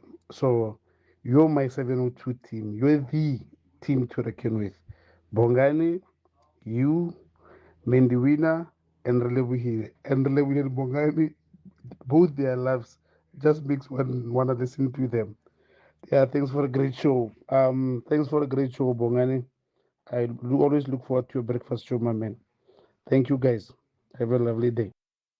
Hey Clement, this is Chilulemba. Back in 2006, I was working at 94.7 Highfield Stereo, and Bongani was working at 702 in the newsroom. And if you remember, the two operations were adjacent to each other on the second floor of Prime Media House. So on one of those occasions, we're chatting, and I was a new dad, and he gave me a hack which I used successfully during that period. He said to me, when your daughter is throwing a tantrum, do not match that energy by screaming. Instead, lower the register of your voice, look at her, and just call out by name. So this was me. I'd be going, Talita, Talita, Talita. And it worked. Yeah, so fatherhood tips from Bongani from back then, and I salute him. More importantly, I salute him on the trajectory of his career since then. Oh, that's beautiful. Thank you Oh, so man. much. Let's go to Lulama, who's calling us from Winchester Hills. Lulama, good morning. Hello, Clem and Bong. Itada. So lovely to see you both today, and just lovely to see you, Clem, honoring Bongs, and the same way that he was honoring you this morning for your foundation, and congratulations to you. And Bongs, congratulations on your amazing career. It's been great growing up with you. I am just a few years younger than you, but just an amazing broadcaster, a salt of the earth individual. Truly enjoy waking up to you, to your show and the team, as you give us a heads up on what's going to happen in the day, locally and abroad. And again, it was just lovely to hear about Clem's foundation through you, and you spoke highly of his achievement, which you do so well with everyone, that lands on your show, on your hands. So yeah, congratulations. Love waking up to you midweek. Thank you so much, Lulama. Oh, we've got Teto Mahlakwana as well on the line. Teto, good morning. You're up. I'm awake. Good morning, family. Sure, go ahead. We're coming off an incredible high. Good morning, Bongani, and I'm so glad that Clement got you on this morning. Congratulations once more, Clement, on the launch of such an incredible, impactful, and necessary, timely intervention in society through the foundation. I just want to say, though, that this story about an ex that thinks you were one-dimensional, it might be true, my friend, because quality can come across as one-dimensional. Quality can come across as one-dimensional. And that's simply because when you love music the way you do, and we have heard this throughout your entire career, how much you love music, it comes across as snobbery. And I say snobbery because when you can transition the way you can from jazz to R&B to hip-hop to kwaito to mapiano, that can come across to people as though you are exactly that, a music snob. So their loss, their big loss, because who doesn't want to exist in a well of incredible music. Yeah, Who true. doesn't want that? Bongani, I just wanted to say, and I only found out about this minutes ago, Clement, that you're having him on. I was writing to him, and I was writing to him about his heart. Bongani, you lead from heart. One issue, you lead from such purity, and I think that's probably why this world easily misunderstands you, because it's so pure, it's so real, and the world does not have the kind that you offer anymore. And it's such a beauty watching you give it to all of us in such great bundles of generosity. And we listen to your show. I always text him when something quite exceptional happens, and I'm like, I was crying, now I'm laughing because I just heard your laughter on air. And that is what the power of the medium is. Yeah. And also, I just wanted to say to Bongani that your teenage acting coach B told me all about you. So, and this is many years ago, and I've never told you this. Yeah. Teto, thank you so much in Johannesburg. Speaking of, you want to respond to the calls? No, I mean, I think that's absolutely fantastic. You're humbled because we have the interesting challenge, Clement, of being able to talk to South Africa, to talk to 702 Land in really difficult times. I mean, if you think about having navigated even the pandemic, the financial difficulties this economy has faced for a very long time, many people are under stress. We watch our country being assaulted from all directions in terms of the daily news, stories of corruption, stories of misappropriation of public funds, leaders who fail us. And talk radio could become a depressing experience, a depressing listen. And so our challenge is to be able to tell people what's going on in the world without depressing them, without making them feel that it's hopeless, without making them feel as if they don't have agency. And we've got to do that in a way that also says to people, we understand what you are going through because we're going through the same things. We are parents, we are siblings, we are sons, we are daughters, we are friends. We have failings, we have weaknesses, we have challenges, we have obstacles that we too must overcome. And so I think this idea of a journey together with our audience and this idea of connection with 702 Landers is very, very important to me. And so when people feel the same thing that I intend for us to experience through the radio, it's fantastic, it's humbling, and it's great. Thank you. I want us to also talk about your advocacy on radio, because one of the issues you've taken up, even LGBTQI plus issues, and I've got such a lovely message from someone who says they've changed their stance on the LGBTQI plus community thanks to your own teachings as someone that they listen to every day, and they've come to understand that much better. So we'll get into that after the latest in Eyewitness News headlines. It's 10:30. Sister, good morning. Thanks, Clements. Good morning. An ANC ward councillor has been shot and killed in Knysna. Police say the councillor was attacked while driving with 3 other people last night. Police spokesperson Wesley Twigg says one of the passengers was wounded in the shooting and taken to hospital. Suspended Member of Parliament Fadil Adams is struggling to recall details from some pages of classified documents which formed the basis of his criminal complaints against senior crime intelligence officers. The documents, he believes, may have been slipped under his office door in Parliament in 2024. Adams is being cross-examined at the Madlanga Commission this morning. And the Public Works Department is releasing the findings of investigations into 4 fatal building and construction collapses in some parts of the country. The incidents spanning between December last year and March this year in Verulam, Soweto and Johannesburg, as well as Cape Town, claimed the lives of 17 people and left 20 others injured. Those are the headlines. This EWN and more at 11 or as it happens. EWN Traffic. Traveling in Edenville, we've got a major accident seen along Club Street. It happened right near George Avenue. It's causing heavy delays. There's also queuing traffic in Bedford View along the N3 North, approaching the Glulies interchange. While traveling on the M1 South, that accident in Bramley is still there right along the M1 South. It happened near Coilet Drive. It's causing delays coming out of Grayston Drive, about a 20-minute hold up there. And then, of course, in the city of Tshwane, we've got a bit of a hold up along the N14 North. Just as you approach Euphus Road, please be on the lookout there. More updates at the top of the hour. Stay tuned. There's more EWN on air, online, and on the EWN app. Bongani Bingwa, 702 Breakfast. Weekday mornings, 6 to 9. We want to know from you those brutally honest things children have said to you. Perhaps everybody around you was too polite. You know, they were nursing your feelings, worried about how you might feel. Buteo? I was teaching him how to play soccer, and he was like, "You're not very good." I used to love having big hair, like braids or extensions. And I had this one that was brown and it had highlights of like blonde. And so I walked into the taxi and I sat in the front seat, and behind me was a kid with a mom. And she said to the mother, "Mama, ho." What were you doing, Sabandwa?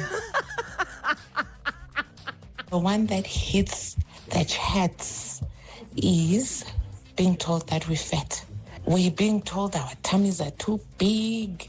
Mommy, your tummy is squishy. Yo. Bongani Bingwa, 6 to 9. On 702. So the other day I get this call from an insurance company. They asked if they could quote me. I said, "Quote me? I can't remember what I said. But if you're still thinking about it, it must have been pretty good." Mom always said I have a way with words. They just put down the phone. I don't get it. Don't get that insurance. Get Pineapple. It's easy to get and online. Pineapple FSP 48650 is underwritten by Omart Insure Limited, a licensed non-life insurer and authorized FSP. T's and C's apply. Brush, stroke, paint, color, protect, and admire. From roof paint to exterior textures and interior silk, Warrior Paints has it all. The product range and stylish colors are amazing. And what's more, Warrior Paints has crushed prices for incredible savings. Enjoy that good old-fashioned personal service you deserve. For price, quality, variety and service, Warrior Paints is street ahead. Warrior Paints, affordable, lasting, luxury. To walk the talk is to turn words into meaningful actions. And it's what we at 702 are committed to doing every day. We're also committed to following the rules set out by the Broadcasting Complaints Commission's Code of Conduct. To give you balanced programming, fair comment, and accurate news. But if we stumble along the way and you feel we're not living up to the code, let us know on comment@702.co.za. And if after that you're still not happy, you can direct your complaint in writing to the Broadcasting Complaints Commission, PO Box 412365, Craig Hall 2024. For more, visit bccsa.co.za. Hanging out with Clement on 702. Let's walk the talk. 25 minutes before 11 o'clock on our Hanging Out feature this morning, we've got this gentleman that you listen to every single morning here on 702, Bongani Bingwa, who is, an incredible award-winning journalist, someone who understands music really well, but guess what else? An actor. Because last night I found out you were on Generations. Yes. On Isidingo? I was Parsons and Nandipa's lawyer. What? I remember. And then I was also, of course, I was always playing a lawyer. Then that's not an extra mode, because I thought maybe that you were just No, I had an a extra. speaking part. I did have speaking part. I think I had about 4 calls. And on Generations, I was with Vinolia Mashiho. And in a couple of scenes, Were you the friend? I was a lawyer again. A lawyer. I was a lawyer wow. again, yeah. They were always suing somebody. And have you been in film? I have. I once played a rebel leader. So the whole movie was about this doctor who gets kidnapped. And I was trying to shoot a machine gun on the back of a moving van. Yeah, exciting. Like those baddies in the times. movies. Yeah. I was a baddie in the movie. I have to watch that. You were shooting off an AK-47 as a rebel leader. Do you still have interest in acting? I mean, I've got enough on my plate, eh? Yeah. I've got enough on my plate. But yeah, I think it was always, so I was always involved in productions. When I was at Wits, I used to be part of productions at drama school. So I came up with that whole crop of actors whom you will know. Bohlomla Dandala, Mushidi Mutsehwa, and I used to sit next to each other in history.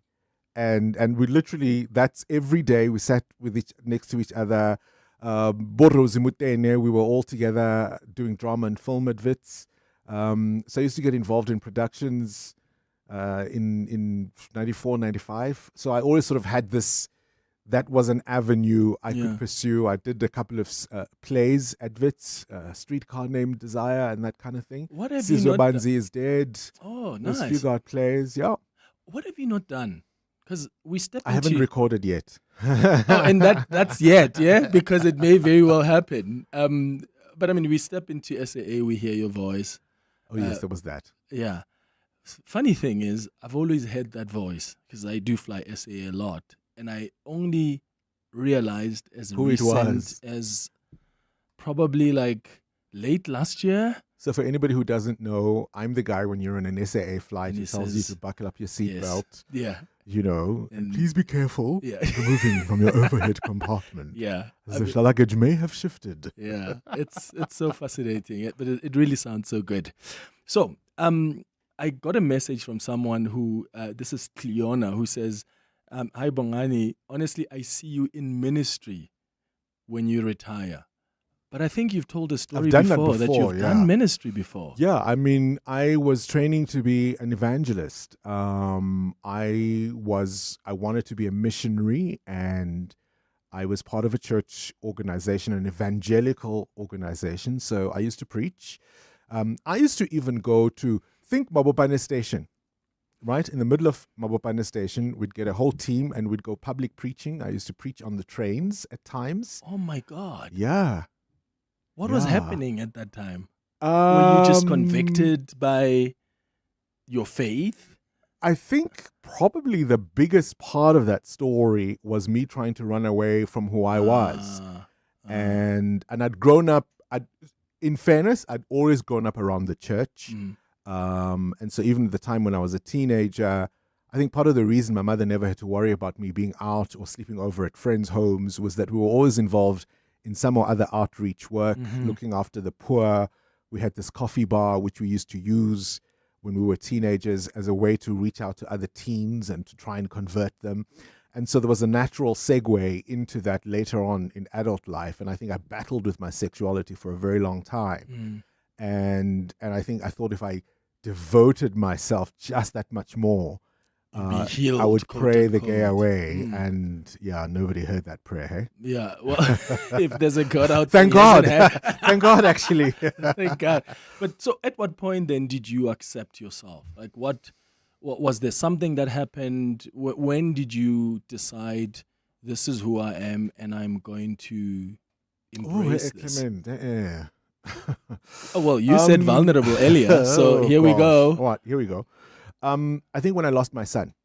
I think when I lost my son, and there was a very clear sense in my head that, okay, do your worst, life. If you've done that, what else could you do to me? What's the worst that could happen after that? And I think also no parent should bury a child, right? And I think when that kind of thing happens to you, you realize how precious life is. And you realize it particularly because you had all these hopes and expectations and dreams for this little soul that will never fulfill them, that you think you might as well fulfill your own. Yeah, sure.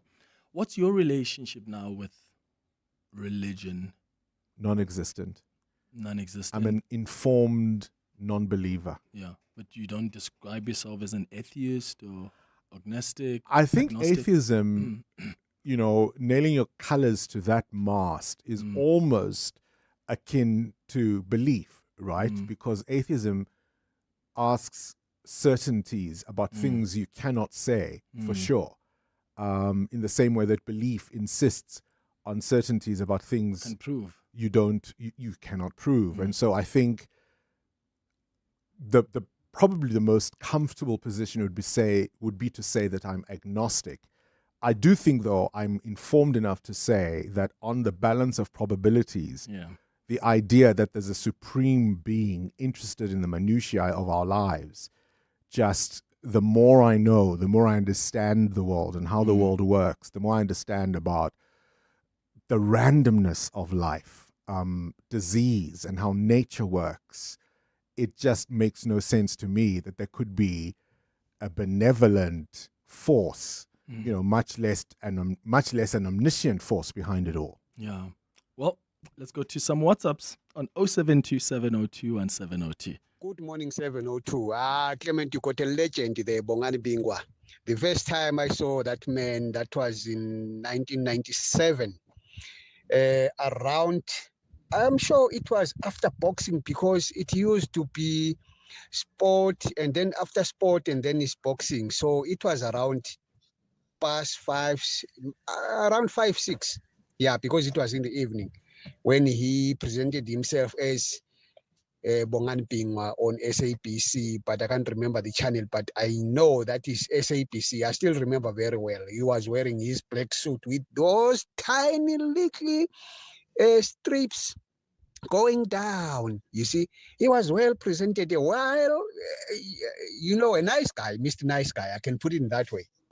Good morning, Clement. So good to have Bongani across the desk this morning. What I find most fascinating about him is his memory, the way he remembers dates, remembers people's names, all sorts of things. How does he do it? Thanks. How do you do? Thank you so much. How do you do that?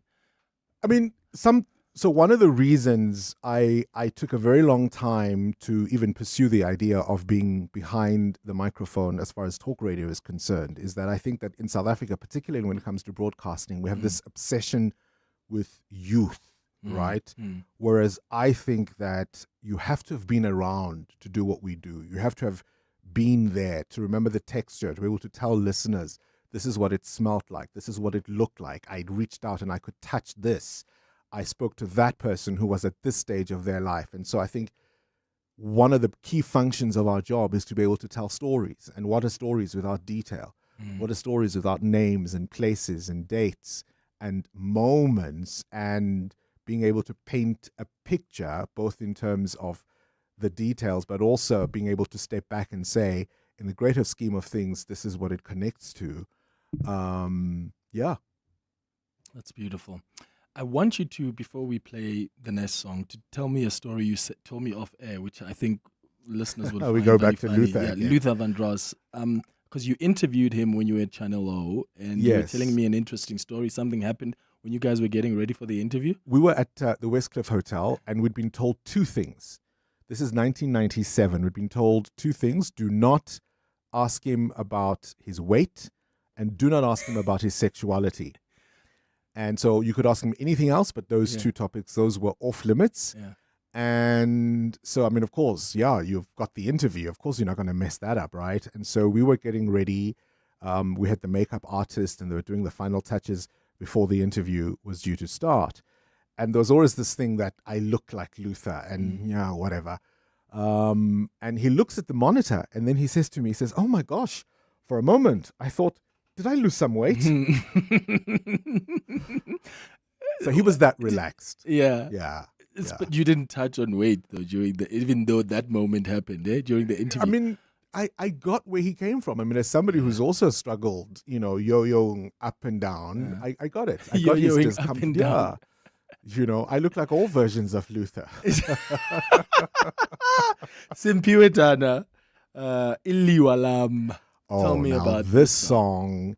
This is one of my ultimate love songs because the poetry in this song, and the lyrics of this song, where she talks about you are my hiding place, the place that I go to hide. Is that what Iliwa means? Iliwa is a hill. Oh, hill. Right? Iliwa is a hill, so obviously people go hide in the hills, so to speak. And yeah, I mean, ezinzulwini zobusuku, abufika, alufika uloyiko lam. When uyiliwa You know, in the depths of the darkness of the night, when my fear comes, I will not fear anything because you are with me. Uliliwa lam.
Ndinakoyika tohleli nam wena uliliwala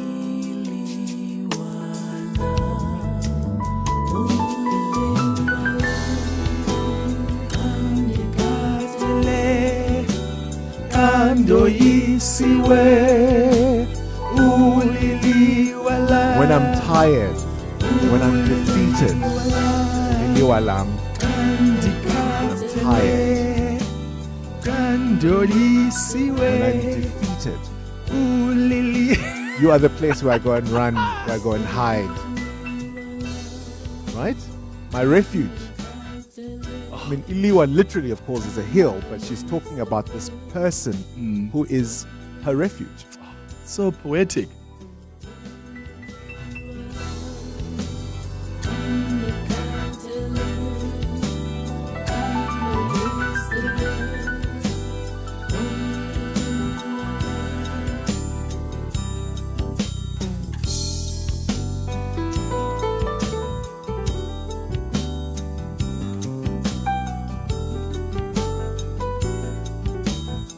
Hi Clement, it's Mike here from Ivory Park. I'm a big fan of Bongani. I just picture him, I don't know how he is outside radio, but I always picture him as somebody who likes to throw jokes here and there and puns. So yeah, but what sort of a person is Bongani outside radio? Thank you, thank you, Clement. Are you asking me that, or are you asking Bongani? What kind of person are you? You answer. You're a fun person. And that's why when you explained what you explained earlier about how you also have anxieties, I've never thought that you do or that you're shy. I do. So I'll give you an example. I'm happy to say MC in a professional setting. One of the worst things you could do is ask me to MC an event for family or friends, or, you know, that's when I feel it can be close to home. Yeah, there you go. Yeah, so, but I'm a fun person. I'm a dad outside of being a broadcaster. I really think I'm an awesome friend, or at least I try to be. I'm passionate about sport. I'm passionate about cooking, about traveling, about books, about wine, about theater. I'd like to I see myself as an all-rounder. Yeah. As far as being, you know, my boast has always been this, and I've not heard anything to contradict it in all these years, because I've told the people involved as well. If I'm in your life romantically, I'm the best partner you've ever had. Okay. Best partner. What happens after me, none of my business. I'm not saying that I can't be improved upon, But I'm saying if I'm in your life romantically, I aim to be the best partner you've ever had. Yeah. And I mean that in an all-round sense. Yeah. That's beautiful. It's 9 minutes before 11 o'clock. Take a ride back to the greatest decades in music. Because Saturdays on 702 Are all about timeless tunes. Timeless Tunes. At 10 a.m. Kenny Maestri sets the stage with the greatest hits of the 80s and 90s. At 2 p.m. Pushaza Sibia keeps the nostalgia flowing. with more classics you can't help but sing along to. Then at 5 p.m. Richard Mwambas Celebrates the sounds of the continent. with This Is Africa. It's more than just music. It's your Saturday wrapped in the sounds you love. Only on 702. 702. Let's walk the talk. Planning for retirement doesn't have to be overwhelming. PPS is hosting its 6th annual retirement summit on the 19th of April, where you can learn how to build, grow, and protect your wealth. Whether you are under 45 and focused on wealth accumulation or over 45 and thinking about wealth preservation, there's a dedicated program designed for your life stage at only 150 Rand per person. Book now at pps.co.za/retirement summit. PPS, success is better shared. PPS is a licensed life insurer, controlling company and authorized FSP. Can you really take a chance with your business security? With Nashua, you can confidently protect your people and assets with leading CCTV and surveillance technology, manage staff access and attendance in real time, and monitor your vehicles on the move. All supported with backup power solutions to avoid downtime. Reliable tech to secure your business. Nashua. More than print. Everyone has their first, that life-changing moment when the music spoke to your soul and you both listened. With global icons Kamasi Washington, Angelique Kidjo, Themba Mkhize and Africa Mkhize, Ibrahim Malouf, Flowetry, Manana, Internet Ati, and over 40 world-class acts. This is Jazz Reignited, the Standard Bank Joy of Jazz, 25th and 26th September. Buy your weekend pass now via Ticketmaster. Local government elections aren't about politics. They're about the roads you drive every day, the water you need, the electricity you rely on, the rates you pay, the services you deserve. You see, local government isn't somewhere else. It's your neighborhood, your street, your home. So in the run-up to the local government elections, 702, Cape Talk, and EWN will be where the issues that matter to you are put in the spotlight, where the tough questions are asked, where the crucial conversations begin, because this is more than local. It's personal. Follow every moment of the local government election on 702, Cape Talk, and EWN.co.za. Download the EWN app. Hanging out with Clement on 702. Let's walk the talk. 5 minutes before 11 o'clock. Kaya, you calling us from Bryanston. Good morning. Good morning, Clement. Good morning, Bongani. Hello, Kaya. Yes, I'm just calling Clement to just thank you for having put Bongani across your desk. What a guy. What a human, Bongani. And I think my excitement just arises from the opportunity that the 702 lenders are getting to just witness Bongani's depth, to witness his authenticity, to witness just the real him, which is so consistent and just so deep, you know. I also want to comment on the guy, on the lover or ex-lover that said that his music is one-dimensional. And I want to dare say that there was perhaps a short-term relationship because there's no way that you can think Bongani is one-dimensional even as a human, let alone his music as a human. I particularly enjoy his love for learning, you know, for knowledge and sharing it to 702 lenders and his people around him. So congratulations and thank you, Clement, for just showcasing him to the nation because what you get is what you see. Yeah. Even when he decides to be mad or whatever, that's what it is. There's nothing in between. Yeah, true. Kaya in Bryanston, thank you. Refilwe, you are in Cape Town. Hi.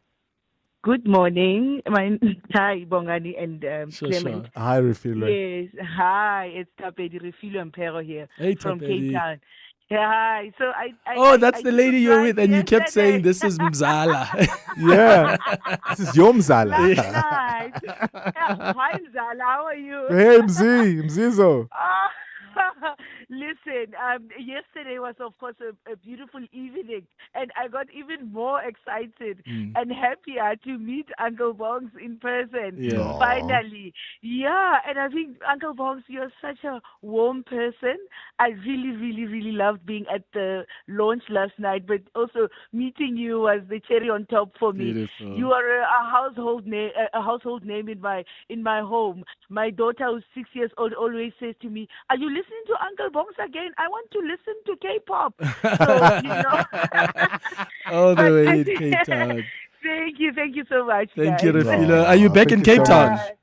I am still in Johannesburg today. Okay, still here. Okay, cool. Please travel safe. And just for to context, Cape so Town, that people can understand, she's your cousin. No, she's my friend, my cousin's friend. So my cousin was here from Cape Town, and she's This is the cousin's my friend. cousin's Gotcha. friend. Yes. Okay. Yes. My brother also sent me a message Aw. because he says he spent time with you last night. Yes. He says, "Oh, I like Bongani so much, man. Please pass my regards. He's such a fun person." I was with Memunkwe when Bongani discovered that you used to pick her bags. He asked, "What did I do?" And that's when Miss Nkwe said, "You were not the brightest in class." So, yeah. That's You see, true story. Some WhatsApps at 072 702 at 702. Hi, good morning, Clement. Clement, that man on the studio there, I used to cross paths with him in the 90s. That man loves music. If he remembers, in the 90s, there was a shop at Pretoria Street, Look and Listen. Yep. I used to work there. I was the only black salesperson there, if he remembered. Yeah. I used to play music. He used to come to the shop, and then we'll sit at the corner. There used to be a corner there where we play music for customers. Yeah, that man loves music, man. He does love music. He reminds me of this boy from, what's that group? I can't just remember the name of the group. He came to the shop with a cassette, a demo cassette. He was begging me. He was like kneeling down, "Please play this for me." As we speak today, he's a big man in the industry. Thank you, Clement. No. Hello, Clement. My name is Betty from Lagos, Nigeria. Congrats on your foundation launch. I hope you do great things for all the people you have in mind. Thank you. For that. To Bongani, I left South Africa about 3 years ago, but I just couldn't stop listening to the breakfast show with Bongani. It's so much fun, listening to it. I love radio, but I love his show. I thought I couldn't get over someone who was presenting it before, and then Bongani came. I've watched him on Carte Blanche. I've watched him on Come Dine With Me, The Masked Singer, and the likes. You're amazing at what you do, and I wish you all the best in everything you put your hand in. Have an amazing day. Great show. Thank you. Thank you so much. Let me go to Zandile on the line now. Zandile, good morning. Good morning, Clem, Hey. and what a wonderful, wonderful tribute. Oh, my goodness. I'm just so touched. Bongani and I come a long way. Hi, Bongani, it's Ben. How's Oh it my going? gosh. Mpati wam. My boss. So Bongani and I worked together in the late 90s when he Yeah. was still on Channel O. And what a talent. Yeah. Always the professional. Like, he was the epitome of professionalism. We worked so beautifully together. And you know what I loved about Bongani? He was a bookworm and pretty quiet at the time. And so just watching him blossom and thrive and to be able to give you your flowers while you're still alive, Bongani, is just an honor. It's a pleasure. We love what you do. You do us proud. And we wish that you will continue. You know, my prayer for you, Bongani, is that the Lord will expand your territory and he will expand your understanding of his love for you. Oh, beautiful. Zandile in Johannesburg. Thank you so much. No, you've got Yeah. to understand. Name and Zandile surname. Nzalo Zandile Nzalo. she used to be a host here at 702. I mean, I know her from the Radio Bop days. She was my boss at Channel O, and She's now, a corporate leader in her own right. Yeah. So thank you, Zandile, and to everyone who's phoned in and sent voice notes. Thanks to you for making time to hang out with us. And we really appreciate the incredible work that you do. I can't think of any other breakfast show that's as amazing as yours. Or any other breakfast host as amazing as yours. And What I'm did not you tell saying that to Anneli? buy your face. Send it to all the girls. I will. So thank you so much. Thank you. Thank you for the incredible work that you do, Bongani. Thank We you. appreciate it. It's a minute after 11. This is EWN. Good morning, I'm Sfiso Zulu. An ANC ward councillor has been shot and killed in Knysna in the Western Cape. Police say the councillor was attacked while driving with 3 other people last night. Police spokesperson Wesley Twigg says one of the passengers was wounded in the shooting and taken to hospital. No arrests have yet been made and the motive for the shooting is unknown. Police responded to a shooting in Ngalo Street at approximately 9:20 and found a 48-year-old ward councillor with multiple gunshot wounds to his head and upper body. He was declared deceased on the scene. We were approached by an unknown man who opened fire on the vehicle before fleeing the scene on foot. Suspended Member of Parliament Fadil Adams is struggling to recall details from some pages of classified documents he found in his office in Parliament. Adams is being cross-examined at the Madlanga Commission this morning. The documents he believes may have been slipped under his door in 2024 formed the basis of his criminal complaints against senior crime intelligence officers. This includes a case against crime intelligence CFO Philani Lushaba over an alleged false housebreaking report. Adams has this morning admitted that he did not have evidence for the complaint. I do not think it was in the envelope. What do you not think was in the envelope? The General Lushaba issue. I do not think so. Now that you put it to me. Okay. I don't think so. And did you know about the General Lushaba housebreaking incident before you received these documents under your door? There had always been rumors about the break-in. I didn't even know that General Lushaba was the CFO of Crime Intelligence. His testimony continues. Self-proclaimed political fixer Bra Mokhotsi is yet to appear in the Johannesburg Magistrates Court this morning for pre-trial proceedings. Mokhotsi faces charges including perjury, defeating the ends of justice and the unlawful possession of a firearm. He was arrested in May for allegedly staging a hit on himself last year. Koskona Malingamnisi reports. The state has successfully applied for the identities and addresses of witnesses to remain confidential. Prosecutors are concerned about possible witness intimidation, alleging that Mokhotzi's wife visited a witness after the person's address was disclosed in court. Mokhotzi was arrested shortly after appearing before the Madlanga Commission. He claims to have been ambushed by gunmen in Vosloorus, but police later alleged that the shooting had been staged, with evidence indicating that Mokhotzi fired shots at his vehicle. The gun allegedly used in the hit was also ballistically linked to other violent crimes. See Konamalingamnisi Eyewitness News. And the Public Works Department is releasing the findings of investigations into 4 fatal building and construction collapses in some parts of the country. The incidents spanning between December last year and March this year in Verulam, Soweto, Johannesburg, as well as Cape Town, claimed the lives of 17 people and left 24 others injured.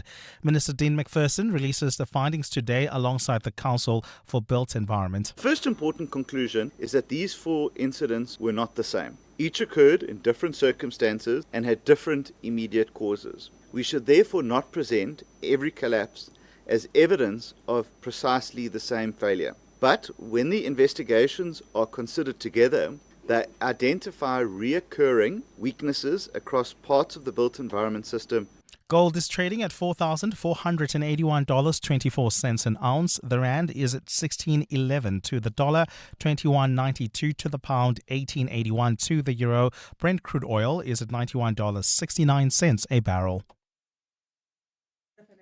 And in the traffic, we've got delays on the M1 South. This is between Greyston Drive and Corlett Drive. There's also queuing traffic in Edenville along Club Street right after Modderfontein Road, causing delays. A fine day in store for Gauteng. The temperatures will peak at highs between 30 and 31 degrees.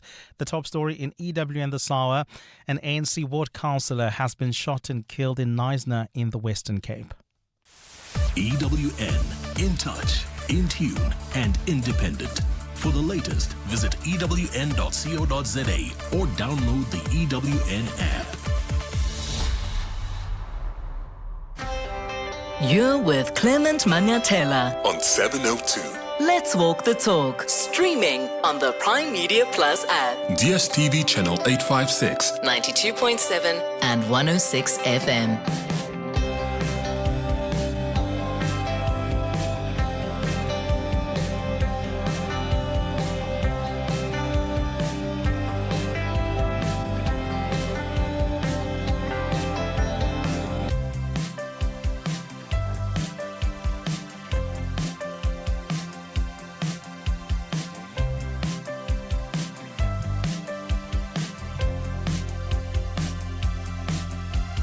Seven minutes after 11 o'clock, Dumelang, Sanbonani. Welcome to the third and final hour of the Clement Manyathela Show. Thank you so much for staying with us here on 702, and thank you for showing Brabongs some love on our Hanging Out feature. As I always say, we must always make time to give people their flowers while they're still alive. You know, people who have contributed greatly in various industries. We don't have to wait for them to pass on before we can celebrate them and appreciate the work that they've done. So that's really why we do the Hanging Out feature. So thank you so much for just calling in and reflecting on his illustrious, incredible career over the last, over 2 decades. So he's done really well. Right now, though, we start with our Thursday dialogue. The Dialogue with Clement Manyathela. It's not just another roundtable discussion. Let's Walk the Talk on 702. So, on our Thursday dialogue this morning, I'm asking whether South Africa is failing its music industry. So, you may have watched the South African Music Awards last week. You may have seen some concerns that were raised about the quality of the production and what this says about the industry itself. Some people raise concerns, and I think there is an opportunity here to have a much broader conversation about the state of the music industry and whether there is even enough investment, not just from our government, but from the private sector as well. The previous summers had to adopt a hybrid format because of a difficult sponsorship and funding environment. There's been criticism of artists themselves that say sometimes they only engage with institutions such as the Summers when they are nominated or maybe they're performing or being honored. So is that criticism fair? Like, do artists even, in your view, have a responsibility to participate in and strengthen the institutions that represent their industry? I guess these are some of the questions I have. So please join this conversation on 011-883-0702. You can send us WhatsApps as well on 072-702-1702. I do think that we have no shortage of talent in this country, but are we doing enough to develop that talent? Are we doing enough to educate the next generation, to protect musicians' intellectual property, support independent labels, and ensure artists can actually make a sustainable living from their work? So your calls, your WhatsApps as well on 072-702-1702. Lupi Ngayisa is the executive producer of the 32nd South African Music Awards, and he's joining us now in studio. Lupi, thank you so much for coming through. Good morning. Good morning, Clement, and thank you for having me. A lot of changes here since the last time I was. When last were you here. at 702? Well, behind the mic, it's probably when, if you'd recall, in 2011, 2011, Talk Radio 702 had an experimental, I call it experimental with all the respect, but it's when they brought us in, the likes of myself, Sizwe Dlomo, Shaka Sisulu, and we were doing... I remember that. Yes, and so I was doing the midnight until 4 a.m., and the guys were slotted differently. So I think that's when Eusebius was still doing 9 to 12. Was it Aubrey? I can't remember. It was quite... Yeah, so that's pretty much the last time I was here. In terms of being behind the studio. And obviously in these new facilities, it was not through the most pleasant of circumstances as we had come to pay our respects to our dearest sister Tsidi, whom we all miss dearly. But this is just absolutely beautiful. Thank you. It feels wonderful being here. And I love what you've just said when you spoke of the importance of giving people flowers whilst they're still alive. If you look at an icon that you've just celebrated now, and I'm happy that you are championing this, because of the biggest challenges and big issues that I have with the country as a whole is how we have fallen into this trap of cynicism and this trap of negativity and not honoring others and not acknowledging others. Yeah. I believe it's a very important thing to do for people to be acknowledged and to be honored. And I think it's an important culture to cultivate, that we don't wait for people to pass on before we can actually say to them, we see you, we note you, and you are a trailblazer, and this sector or this industry wouldn't have been this rich had it not been for your contribution. And your contribution, And I also like how you introduced the subject about the music industry and the investment that is being made as to whether it is sufficient or not, and the contribution that everybody can play within the space. So sometimes it's just a matter of we just need to somewhat try. I'm aware that a lot has changed in the media space, particularly when it comes to social media, where there's profitability in being negative, or there's profitability in bashing and crashing. There's profitability. There's even a case of people, those who may have probably not of their own doing, but who may have been deprived of attention. And they've now latched onto this thing that the more negative you are, the more attention you get. So I guess it's a culture that we just need to cultivate, a culture of kindness. Yeah, true. And we're going to talk about that, because I think you've seen how people have been responding to the South African Music Awards, and I want us to start there before we get into the broader conversation. Sure. The Summers have had criticism directed at them for years now.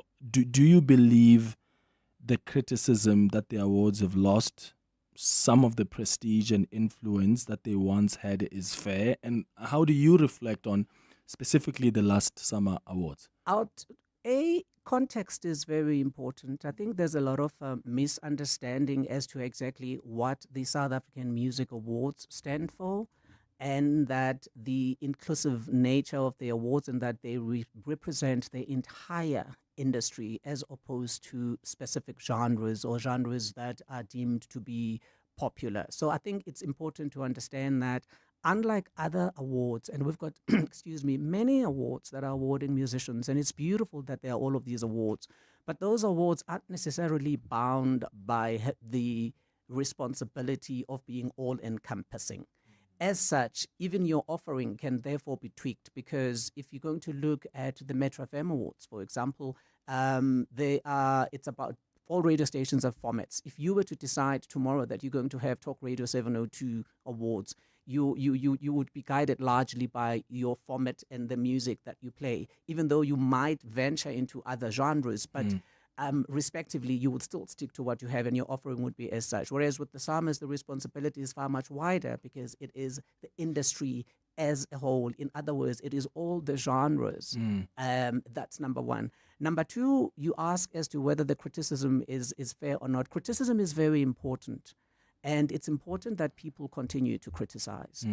When people criticize, they criticize for three reasons, at least insofar as I'm concerned. Number one, it is a genuine interest, because people believe in this property and they obviously wish and want to see the best out of it. Number two, people criticize on the basis of it has become a cultural thing to just criticize. I mean, there are those people who have shaped their online careers just based on criticizing. And number three, there are also those who might have underhandedness in their criticism, or who might be just devious. But criticism is important, and people have to criticize. However, context is important. We need to understand the full scope, and I don't think we've done that.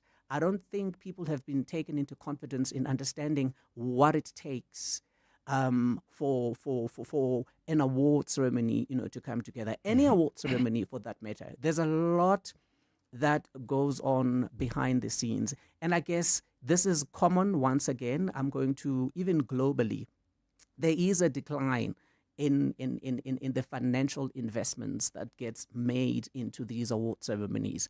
And you therefore cannot, no matter how hard you try, if you are strained resource-wise, there's absolutely no way that you would be able to present a 10 out of 10, because ultimately it is about budget, it is about money, and these award ceremonies, they are production heavy, and therefore there are a lot of resources that are required, not just only for production, but just matters such as accommodation. If you're looking at the 32 summers, you're talking about Sun City, the resort isn't necessarily the cheapest of resources. So accommodation becomes an issue, transport, logistics. So it all boils down to finance, really, and just being under-resourced and being stretched. You're looking at the summers, the production in total, you have about 220 to 230 people, but ideally for a production of that nature, any seasoned person who has worked on big productions will tell you, just from the staffing alone, you kind of like need close to about 400 to 500. So if you are sitting with about 200 to 220 in terms of human resources and capacity, you're bound to fail, because it means then each person that works on the production is stretched. There's just so many balls to juggle, and you're bound to drop many. So ultimately, it just boils down to, it's a resources issue, it's a funding issue, it's a financing issue. So yes, if the sentiment is that the awards have lost this, I mean, that's debatable. And yes, there's referencing, which is important for context. Once again, the framing is that, the summers, back in the day, they used to be this and this and this and that. But back in the day, this environment was different. So there's a lot of money as well that was thrown onto There were healthy budgets. I wouldn't say a lot of money. There were healthy budgets, but number two, the atmosphere and the climate was different then. We were not as spoiled for choice as we are right now. The options right now, and the viewer has a lot of options. It's either I'm going to watch from my phone, I'm going to be watching that. So the entertainment space has evolved so much such that globally, and it's not, I keep referencing, the rest of the world, because we are part of the world, and these challenges aren't necessarily challenges faced by us alone, but a lot of changes have happened. The climate has changed, the environment has changed, and people have more options. Whereas back in the day, we were somewhat limited and starved. So yes, a big award ceremony like this one would, of course, have great appointment viewing, because it was a big thing. There was nothing else that could come to it. But there's just so much right now. And I guess also it's a question of asking, who and where is this criticism coming from? Is it, and is it which demographic, are we talking? And what exactly is being criticized? So one of the issues that were raised was that even the artists, for instance, that are nominated or who won the awards were not even present. See, is that a challenge? Because the suggestion was made by one of the guys, I don't remember who tweeted and said, maybe we must have a principle that says no show, no award. If you're not there, then you're not getting the award if you want. So the issue of artists being in attendance, it is a continuous problem. So if you'll allow me to just take you back in how the communication works, the interaction between the institution and the artist, it's either done it's largely through record companies. So the onus really to ensure that the artists are there, or back in the day, as people keep referencing back in the day, record companies would play a huge role in that. Now we have a lot of independents, and we have a lot of, guys who have grown to be far too big to be not necessarily controlled, but to heed advice. I'm trying to be very diplomatic here. The responsibility largely lies with the label and the management. But in the case of the Summers, and as it has happened this year, and I'm not going to mention names, that would not be fair, you will get affirmations and commitments and confirmations that artist A is going to be there. And you keep checking and tracking, and even on the day of the event, and even if some are involved or would have been tasked to be guest presenters, so you would get those confirmations. And closer to the time, you would get a call that, hey, no, is so-and-so still coming? Yes, they are. We have a rehearsal. No, they won't make the rehearsal, but they will do that. And then come the live show, the person is not there. So I don't think it's fair, appropriating that blame solely to the event organizers, because the event organizers on their end, they do as much as they can to ensure that the artists are there. And the no-show, I think it's a conversation that should be best held with the artists who don't show. But all I can confirm is that there is constant communication that happens just to ensure that the person is there. Yeah. 011-883-0702 is the number to dial. You can join this conversation on WhatsApp as well on 072-702-1702. What do you make of just broadly the music industry in this country and investment that goes towards it?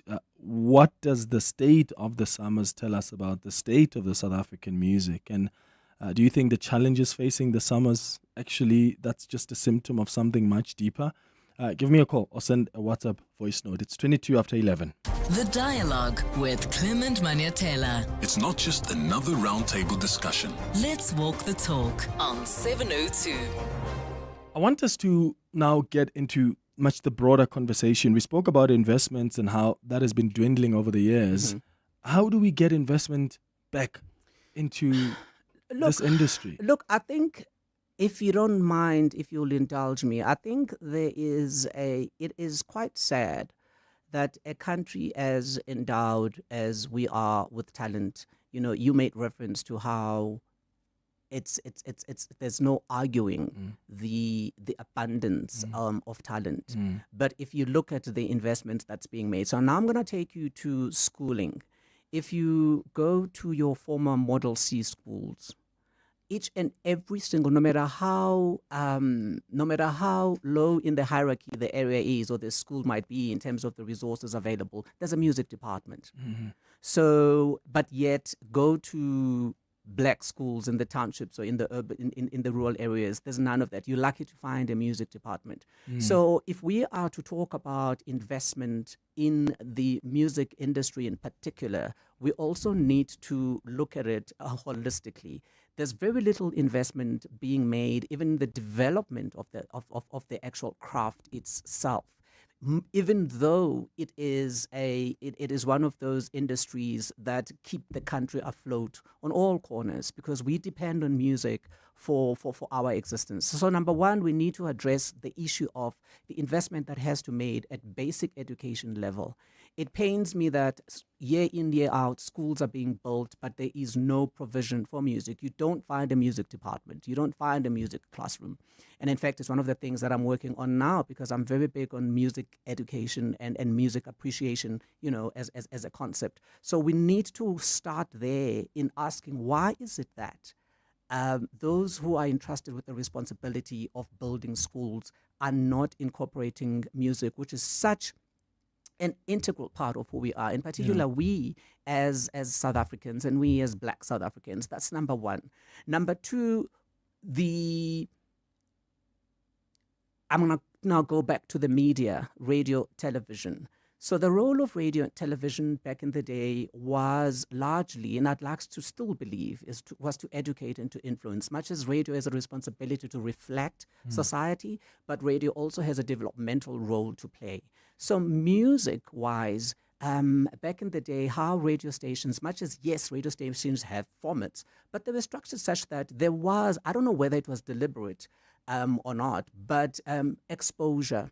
So there's very little exposure to music as a whole. Each station takes what they have and they say, we're going to run with this and this is who we are. So you end up missing out on the different genres that are quite there. So when an investor then wants to come in, he is limited. He has to look and say, we'll go there, we'll invest in this because this is what we believe is what being listened to. So I think radio also has a role to expand its offering, and television as well, to expand its offering of what is available there musically. Because when you're talking industry, you're not just only talking performers. There are composers, there are arrangers, there are producers, there are writers, there are engineers, there are managers. So it's talent managers, road managers. So it's a very big ecosystem that needs to be exposed in order for there to be full understanding of it. How do you balance that though with what the market or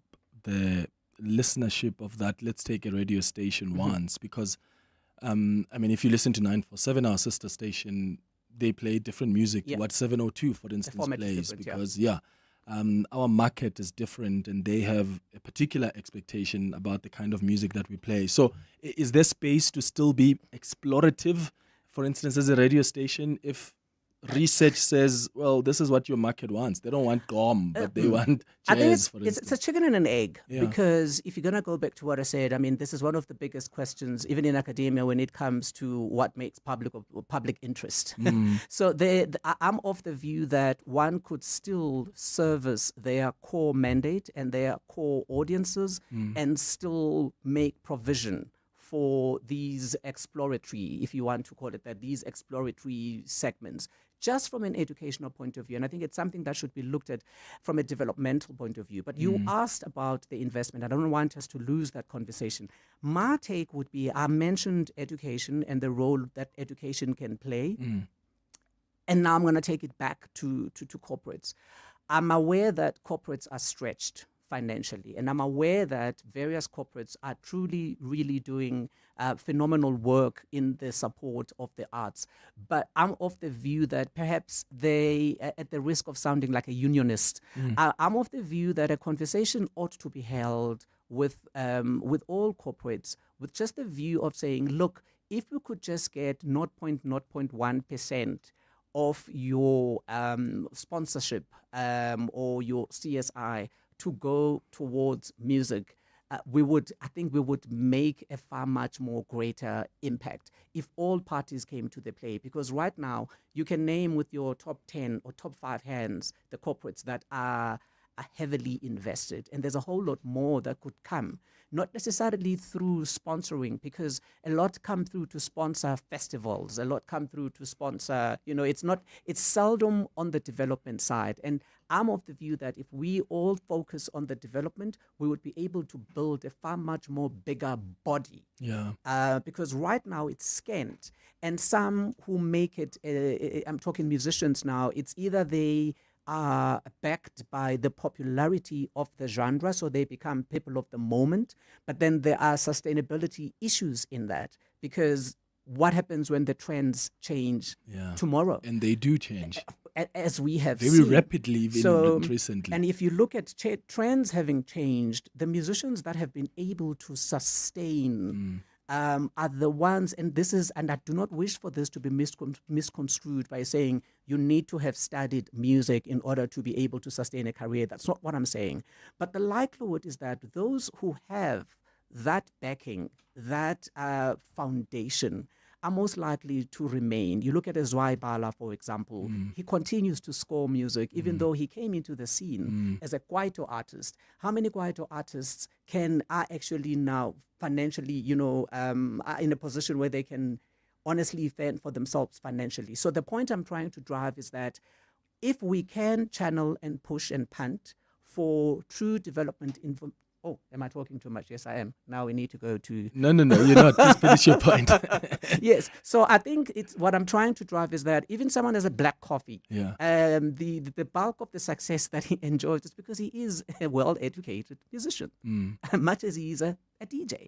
So we need to invest in that. Hence the call for corporates to consider all getting involved in some way or the other. And it may not be through the sponsorship of a big festival, but just the development side. All right, that takes us to 11:30.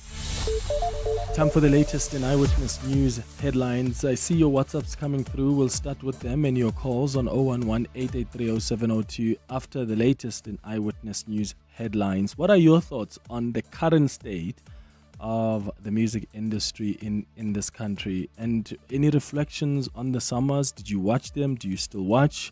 Any suggestions? What do you think can be done better? What have you enjoyed the most about the summers if you watched them last weekend? Give us a call or send a WhatsApp voice note. Mbali, good morning.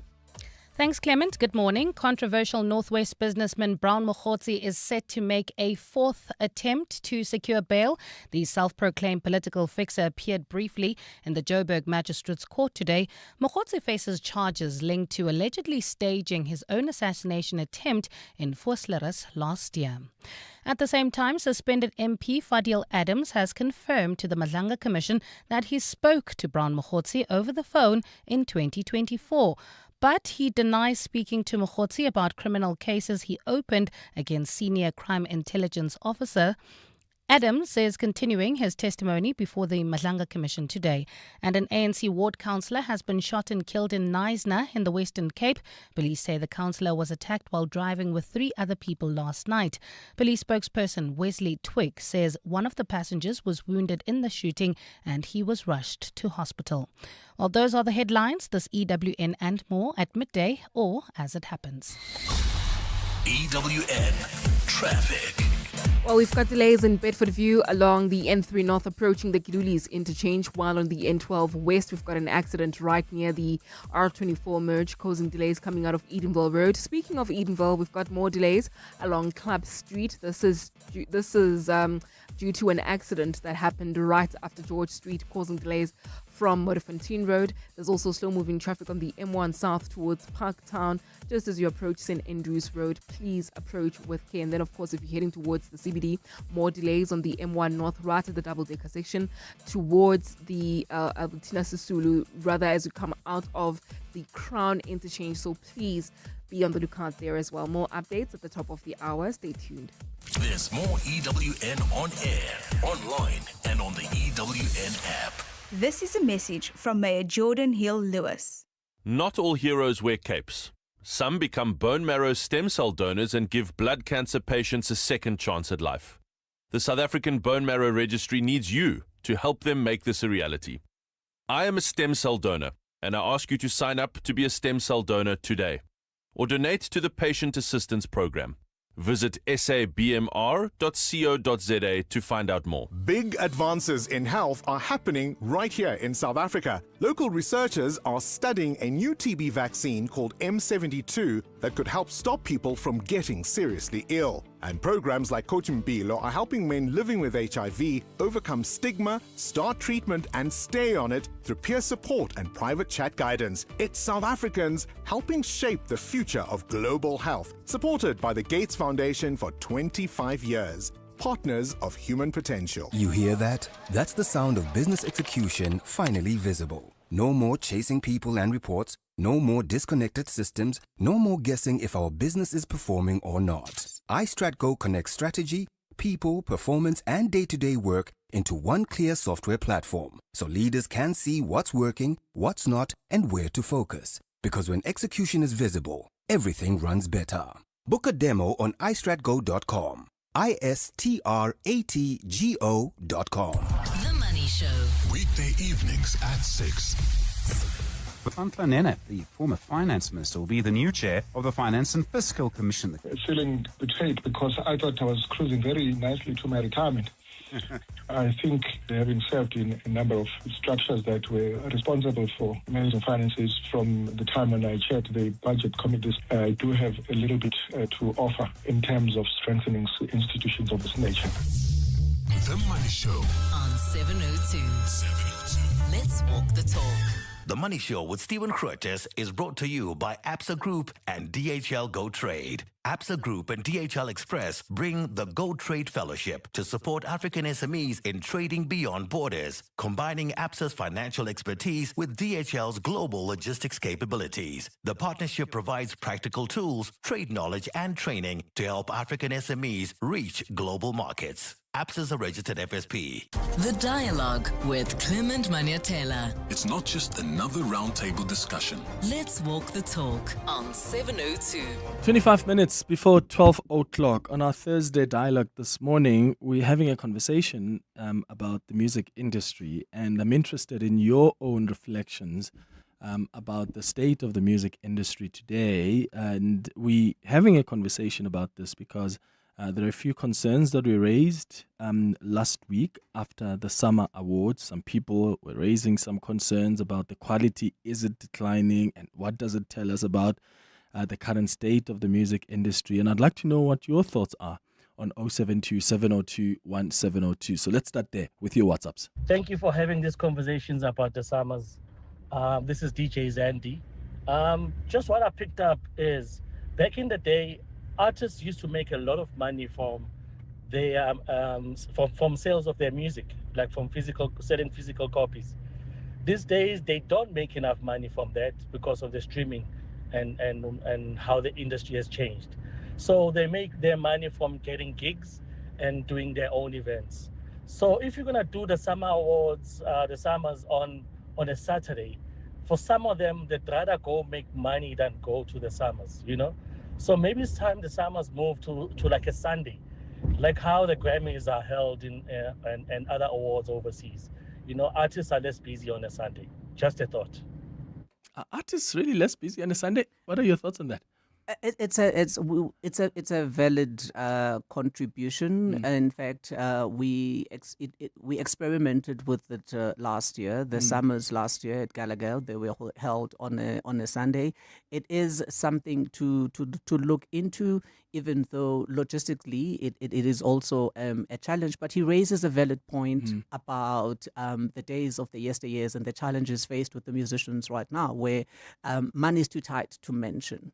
I'm placing myself in the position of an artist, and I know this might sound contradictory. If I stand to make 150K vis-a-vis attending, you know, there's a conversation that I need to have there. But he raises a very important point, and perhaps it's something that the decision makers might want to explore further as they had started last year. There's other issues as well, though, that we have to consider. You know, it's all subject to availability. Venues that can accommodate those big numbers are getting busier and busier. But I think it's a worthwhile consideration. Yeah. Let's go to Tabogo, who's calling us from Batlu. Tabogo, good morning. Hey, good afternoon, Clement. What's up? It's Ada. Thank you for calling, brother. Go ahead. Sure. The summers, I enjoyed them. I was there, and thanks to Risa, they always invite me, particularly the CEO, Tanta Spacey. Yes. One of the things I picked up is that when artists don't pitch and constantly somebody has won an award and then they are not there, somebody has to keep an award for them, that drops the quality. That actually sends a very wrong message, like you're not, you're not taking them seriously. But the other caller who was talking about streaming having robbed artists, musicians of their money. That's a very good point. And I think as a country and the politicians must stop giving us people that they want to throw away and bring them as ministers of art and culture. So they must stop making the creative industry a dumping ground for politicians that they don't want to deploy elsewhere where they think it's important. You get what I mean? Got you. Yeah. No, Debza, yes. Thank you so much, man. Thank you for your contribution. I really appreciate that. May I interrupt there for a second? Sure. Debza raises an important concern, and this is something I wanted to bring. You would find that the experience of the person who was at the actual award ceremony vis-a-vis someone who viewed from television or the gadgets that they use is completely different. I can say without any doubt that this year's production in particular was absolutely fantastic. Usually there'll be issues about sound, there'll be issues about this, but the experience of those who were right there at the Sun City Super Bowl would be completely different. And I guess the idea or the plan is to ensure that that experience transcends across, so that someone who's viewing the awards from home and someone who's viewing them for whatever gadget gets to have the similar experience. But I'm happy that he notes how brilliant and how fantastic and how musical the show was, because it truly and really was. And it was really a true reflection of the South African music landscape. Even if I have to brag there, pow, pow, pow. But yeah, back at you. What do you think there can be? Because what Tabogo also raises is the role of the state here. What role can the state play? Look, I'm going to look at this from a sector as a whole, because I mean, as you would know, I play and I work in different sectors and I work with different bodies, and various studies have been done by the South African Cultural Observatory looking at the state of the arts. There definitely needs to be a far much more consideration for exactly what it is that the arts continue to do and the recognition of that, because then that would inform the appointments of those who then get placed at the helm across the value chain from the state's point of view. I'm of the view that over the years, if you look at now, we're talking politics now, and that's the hat that now I am wearing, my hat as an activist. This has got nothing to do with the South African Music Awards, and I want to make that distinction. This is not the view of the South African Music Awards. It's not the view of the board. It's not the view of the stakeholders. This is just me as Luphumlo Ngayisa, the activist. I'm of the view that we've been done a disservice over the years. It's been a lot of hits and misses in terms of the political leadership that gets to be, placed into this sector. And I think that's one of the biggest problems. There have been a lot of inconsistencies. And if I were to advise the president of the country, since he is the one responsible, I would say, let's go back to the days of Paulo Jordan and what that ministry managed to achieve, and how it was constructed, and the programs that it championed. So I think institutionally, as I said, we've had a lot of hits and misses. And if we are not taken seriously at that level, then we shall continue, bearing the symptoms of that. So I'm of the view that not much has been done by the state. And Debsa also raises an important issue where he says it would appear that there's a tendency at local and provincial, government level to sort of juniorize the portfolio of arts, culture, and sports. And for as long as that persists, very few fundamental changes and progress would be noted then in the sector as a whole. Yeah. So there's a level of seriousness that we as practitioners in the field have to feel from a representation point of view. And perhaps maybe, if such then were to exist, maybe, just maybe,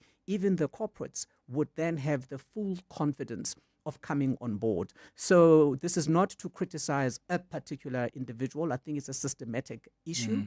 And I think largely it lies with those who are at the helm of deciding who gets to go where and do what. I do believe that an injustice has been done to the sports, arts, and culture across the board. Yeah, in fact, when you say the juniorization even of that portfolio, I mean, it's known in politics, whenever you are reshuffled or you are made the Minister of Arts and Culture, that's seen as a demotion. And absolutely. And that's so dangerous, because when you think what carried South Africa, you look at the impact and the role of the arts that they continue to play, not just only from an entertainment value, but just from being able to transform societies, transform lives. The identity of a nation is determined by the sector. So it cannot be. It can no longer be the dominant narrative and practice that those who are thrown there or those who are sent there are just, just the randomness of it all. So I think we need to really champion or fight for the sector to be taken seriously, even at that level. Yeah. What do you think of the sound that we have now compared to the sound we've had in the past? And I'm talking across the board now, because I pick up that sometimes you have got artists that want to, they end up, and I don't know if they're pressured to do this, but you'll have an artist who does jazz, for instance, and has done incredible work over the years, and then they want to do like an amapiano thing because that's like the popular sound at the time. Do you find that that's sometimes the temptation artists have? Because also as consumers, we're like, oh, Zamachobe is doing this, and I'm just using that as an example. Sure. There's no specific song per se. Sure. But I'm just saying there are certain artists we knew as this is their sound. But because there is a popular sound that is popular and that everybody's listening to at the time, then they want to try and associate with that? Look, it's an old industry practice. It happened if you're gonna go further afield in the U.S. It would happen that you would find a Whitney Houston collaborating with she did Bring Me the Higher Love. Oh, I just forgot the artist, but the artist was a popular artist, at the time. You would find an Aretha, doing a song that, or rather leaning towards what the Beatles would have done. So I think artists are allowed to do that, and I think we should allow them to explore and express their creativity. I don't think it's something that we should view and see as an affront. And yes, there is a survival issue in it as well. You do want to somewhat, for purposes of relevance and of your name remaining there, you do want to play with the young. I'm not opposed to those experiments. I'm not opposed to all of that, but I think I'm happy that you mentioned the artist who would ordinarily, or who is known or has positioned themselves as a jazz artist and venturing into this. But music is music. I think artists should be allowed to explore and to experiment. Yes, the challenge here, once again, is that these musicians that you've referenced are struggling to get the work. Because once again, corporates, whatever it is that they sponsor or events that they sponsor, they would lean towards what is popular, as it is seen as something that's going to bring them numbers. And the conversation should be had from a preservation point of view. I wish to propose or sponsor that there be some level of balance and the understanding that if you are not going to create opportunities for live musicians, a typical live musician, a Tandiswa or a Simpiwe or a Slilo Slaughter, hires about 16 people. There are about 16 to 17 people that are dependent on that artist, vis-a-vis the one who just has, who's just going to come in and do what they do, and there's just only 3 of them. So yes, popular music is important. It always will be important because it represents the culture of the time. There's no denying that. But I think there has to be some conscious level in the decision making that, hey, we cannot be supporting this at the demise of that, and a constant try to establish that balance of ensuring that all these different genres get sufficient support. I'm happy about the mushrooming of the live sector. A lot of musicians are performing live, playing small gigs, funding those gigs, making tremendous losses. I celebrate those who get to support those gigs, but it would still be amazing if the corporates would also look into that as places where they can invest. Mm-hmm. Let's go to another WhatsApp on 0727021702. Good morning, Clement. I just want to comment on the issue of artists receiving the awards when they are not there. I think back in the days, they used to have a pre-recorded message. I think they used to inform the winner that he won the award so that the artist can do the pre-recorded video and it will be played there. But when I watched on Saturday, there was a disappointing moment where a presenter who was presenting the award to the winner who was not there, and then the presenter didn't even know that the winner was not there. She just held the award there, and then the winner didn't show up. She ended up saying that I will keep the award. So I think they should improve on that. Thank you. It's Tiani from Soweto. Thank you. Thank you, Tiani. Tiani, thank you for that. But if you recall earlier on in the conversation, I made mention of how the production would, right up until showtime, call and confirm. So if that said Tiani is there and Tiani is going to come, Clement would explain a bit further because he's far much more experienced in television than I am in live television. Live television, everything has to be planned to the T. So if I am told that Tiani is going to be there and we know that Tiani is coming because we've been given their assurance, then there's no need for a pre-record because it was said Tiani is going to be there, only to learn a second or 2 seconds or just a few minutes before when they are now being called in to be set at backstage that actually, Tiani is not here. And there's very little you can do in that moment. But I suppose budgets allowing, because everything is budget related. If you're going to be doing pre-records of everybody. You have to fund and you have to pay for that. So it goes back to now with the limited resources that are available, you do the best you can. So because you would need to send a crew to go and record. But you can't say send me a video with your phone. Absolutely, but then you'd have to record. Production. Absolutely, and you'd have to record everybody. It's the same as there was an issue that was raised about the band of the band not playing the songs of the winners. And I think it was quite a dominant one. The reason behind that is it can be done. So you need to guard this process quite carefully in the process of the winners now. You not everybody in the production gets to know who the winner is up until they are announced, on the stage. So if you're going to say to the band, for this segment, you must play Clement's song, and that you must play for. So obviously they would know that, okay, these are definitely the winners, and someone might say something to someone. Then there was a suggestion that was made that perhaps for each category, the band ought to rehearse the music. Brilliant idea. Absolutely love it. So if there's a category, there's 5 of you in this category, record all these snippets of your song so that, the musical director can then say, okay, now for this one, you're going to play bam. But that's a money issue. That's a scoring issue because that music has to be scored. That means that now additional rehearsal time has to be allocated. What does that mean? It's money, So it's some of these fantastic ideas that could be explored.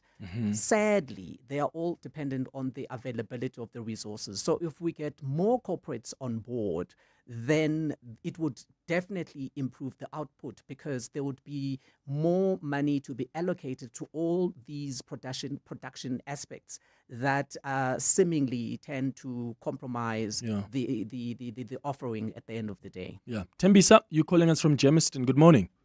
How are you, sir? I'm all right, my brother. Go ahead. No, man, I heard when Lupi was talking about the ecosystem of the industry. One of the most important ones is obviously the live events industry. A lot of artists are reliant on it. But, since you have a current minister whose attitude says, I'm not going to support all these older festivals, and yet there's no plan on making sure that even the new ones that are coming in are doing the right thing for the industry. Because these days you get these events being organized in a manner that is not as professional as the old ones would be. After COVID, the opportunity missed by the department, the government, was to sit back and say, what recovery plan can we have for these big festivals before we let go of them? Corporate sponsors do not look at those events. They say they are too expensive because music artists are very expensive, especially when it comes to the jazzy side. I've been in this industry for about 20 years. I haven't had anything for the past 3 years to 4 years because we are all out of business with all these festivals out of the government's plans. These events never make a profit. I can guarantee you one day, Clement, if you have time, you can call live events organizers of these big scale festivals, Joy of Jazz, Mridile Park Tribute Concert. Call them, sit down with them and have a show. You'll realize what it takes to do that festival. Instead, the minister could have gotten an opportunity to say, these older guys should start mentoring and teaching the younger guys so that the industry is sustainable. Musicians will be calling me today. I have nothing. I don't even have a cent that I make in a month. But they call me today to keep on asking me, when are you booking me? And I say, maybe I should be working with you guys now. I don't even know how. But I need to be getting something to do work. Because we are owed left, right, and center by older festivals that we also lent money as well, but we can't be paid by them because they are no longer being done. When Tele Park was done, Cape Town Jazz is always complaining that they're not getting money anymore. There's no corporate sponsors. There's no government coming in. So those are the kinds of things that are happening. Once the government also starts playing ball, the musicians themselves will start benefiting again because these younger guys are doing the events when they are doing the events, but they are not doing the events in a manner that is right, that is sustainable. All these festivals are going out of business. Got you. Yeah, got you. Tembisa in Germiston, thank you so much for the call. The reflections there speaks about the importance of mentorship as well. It's very important. I mean, it's a huge concern, and there's the issue of I'm going to hop on his thinking on mentorship. If you look at your big production, for example, the likelihood is that you're going to find white faces. running those big productions. And then next to the whites, probably going to be, the Indians. And this is owing to lack of creating opportunities for younger and for more black players to come into the fold. But there has to be a deliberate intent for that to come to the fold, and I agree with them. And I'd love for you to actually have a session with the promoters who will be able to unpack the challenges that they are faced with, and they are immense. And all jazz producers will tell you, not just only jazz, because let's not restrict the live scene to jazz only. There are a lot of sub-genres that have emerged, and that's the beautiful thing about what is currently happening in the music industry right now. I mean, you look at what Abomsaki are doing. It can't necessarily be, labeled or categorized as jazz, but it's a genre within its own. So there's a lot that is happening, but it just needs strong leadership that's going to say, okay, our focus for the next 10 years is to ensure that we build this lot. Yeah. And if we have that plan, I'm sure the future of the music industry in this country will be promising. Otherwise, we'll be in danger of celebrating the talent while failing to build sort of the ecosystem that allows that talent to survive. Absolutely. Lupi, thank you so much for coming through to join us for this conversation. I really enjoyed it. It was so insightful. Thank you. Thank you for coming through. Thank you. Lupi Ngayisa, the executive producer for the South African Music Awards. Thank you so much for all of your interactions as well during this hour. When it comes to corporate travel, South African Airways knows what you need. SAA services are designed specifically for the business traveler. Experience competitive rates, flexible travel options with waived change fees, and fully refundable and flexible tickets for a hassle-free journey. SAA dedicated key account management means your travel needs are meticulously handled every step of the way. Plus, earn Voyager miles on every trip and relax in our luxurious business class lounges. South African Airways, where your travel needs are our priority. We don't just fly you, we prioritize your travel needs. Visit flysaa.com or call your nearest travel agent to tailor your corporate travel experience. South African Airways, transforming business travel. Cutting costs means more money for your business. Switch to OUTsurance Business Insurance and you could get a massive 20% discount on your business insurance premium. Here's Marshall from Bow Electrical. I was with my other insurance for many years and then I switched to OUTsurance Business Insurance. It was a one quick call. They gave me a great cover and a great price. Give them a call. You have nothing to lose. I wish I have switched sooner. Get a quote to switch and save today. Visit outsurance.co.za or call 0800 60,000. Licensed insurer and FSP. TCs and information online. The Festival of Motoring, powered by Westbank, returns to the Kyalami Grand Prix circuit from 28 to 30 August. Experience thrilling track drives, supercars, drifting, 4x4 adventures, and the very latest in automotive innovation. Book your tickets now on Howler. The Festival of Motoring, where legacy meets innovation. Coming up on the Midday Report with Mandy Wiener. Coming up after the news at 12, Mandy, what's popping on the show today? Good Hey, morning. Chairman. Please. Now I'm chairman and patron. What do you call somebody who's got a foundation? Chairman. A foundation establisher. Chairman. We're going to not call you chairman. Well, Fadil Adams has been calling Justice Madlanga chief. Yeah. And he's in trouble. Yeah. He had to apologize for calling him chief. At least he didn't call him chairman. So Fadil Adams at the Madlanga Commission today, he is testifying about the documents that were slid under his door and all of those details. The president is launching phase 3 of the government business partnership today. I'm a big fan of Operation Vulindlela and this business partnership with government, so we'll speak about that. Shop owners in KwaZulu-Natal going to court over anti-foreigner mayor. We'll get the latest on the shutdown at CPUT, and it's a Thursday. Our book of the week is about the legendary footballer Janine van Wyk. That's the Midday Report. Up next after the news now at 12. Thanks for listening to the show. Let's chat again tomorrow between 9 and 12. Have a beautiful day, my friends. Bye-bye. This is EWN. Good afternoon, I'm Bali Dlamini. Controversial Northwest businessman Brown Mokhotsi is set to make a fourth attempt to secure bail. The self-proclaimed political fixer appeared briefly in the Johannesburg Magistrates Court today. Mokhotsi faces charges linked to allegedly staging his own assassination attempt in Vosloorus last year. He was arrested earlier this year, shortly after appearing before the Malanga Commission. His lawyers are expected to argue for his release on bail on what they call new facts next week.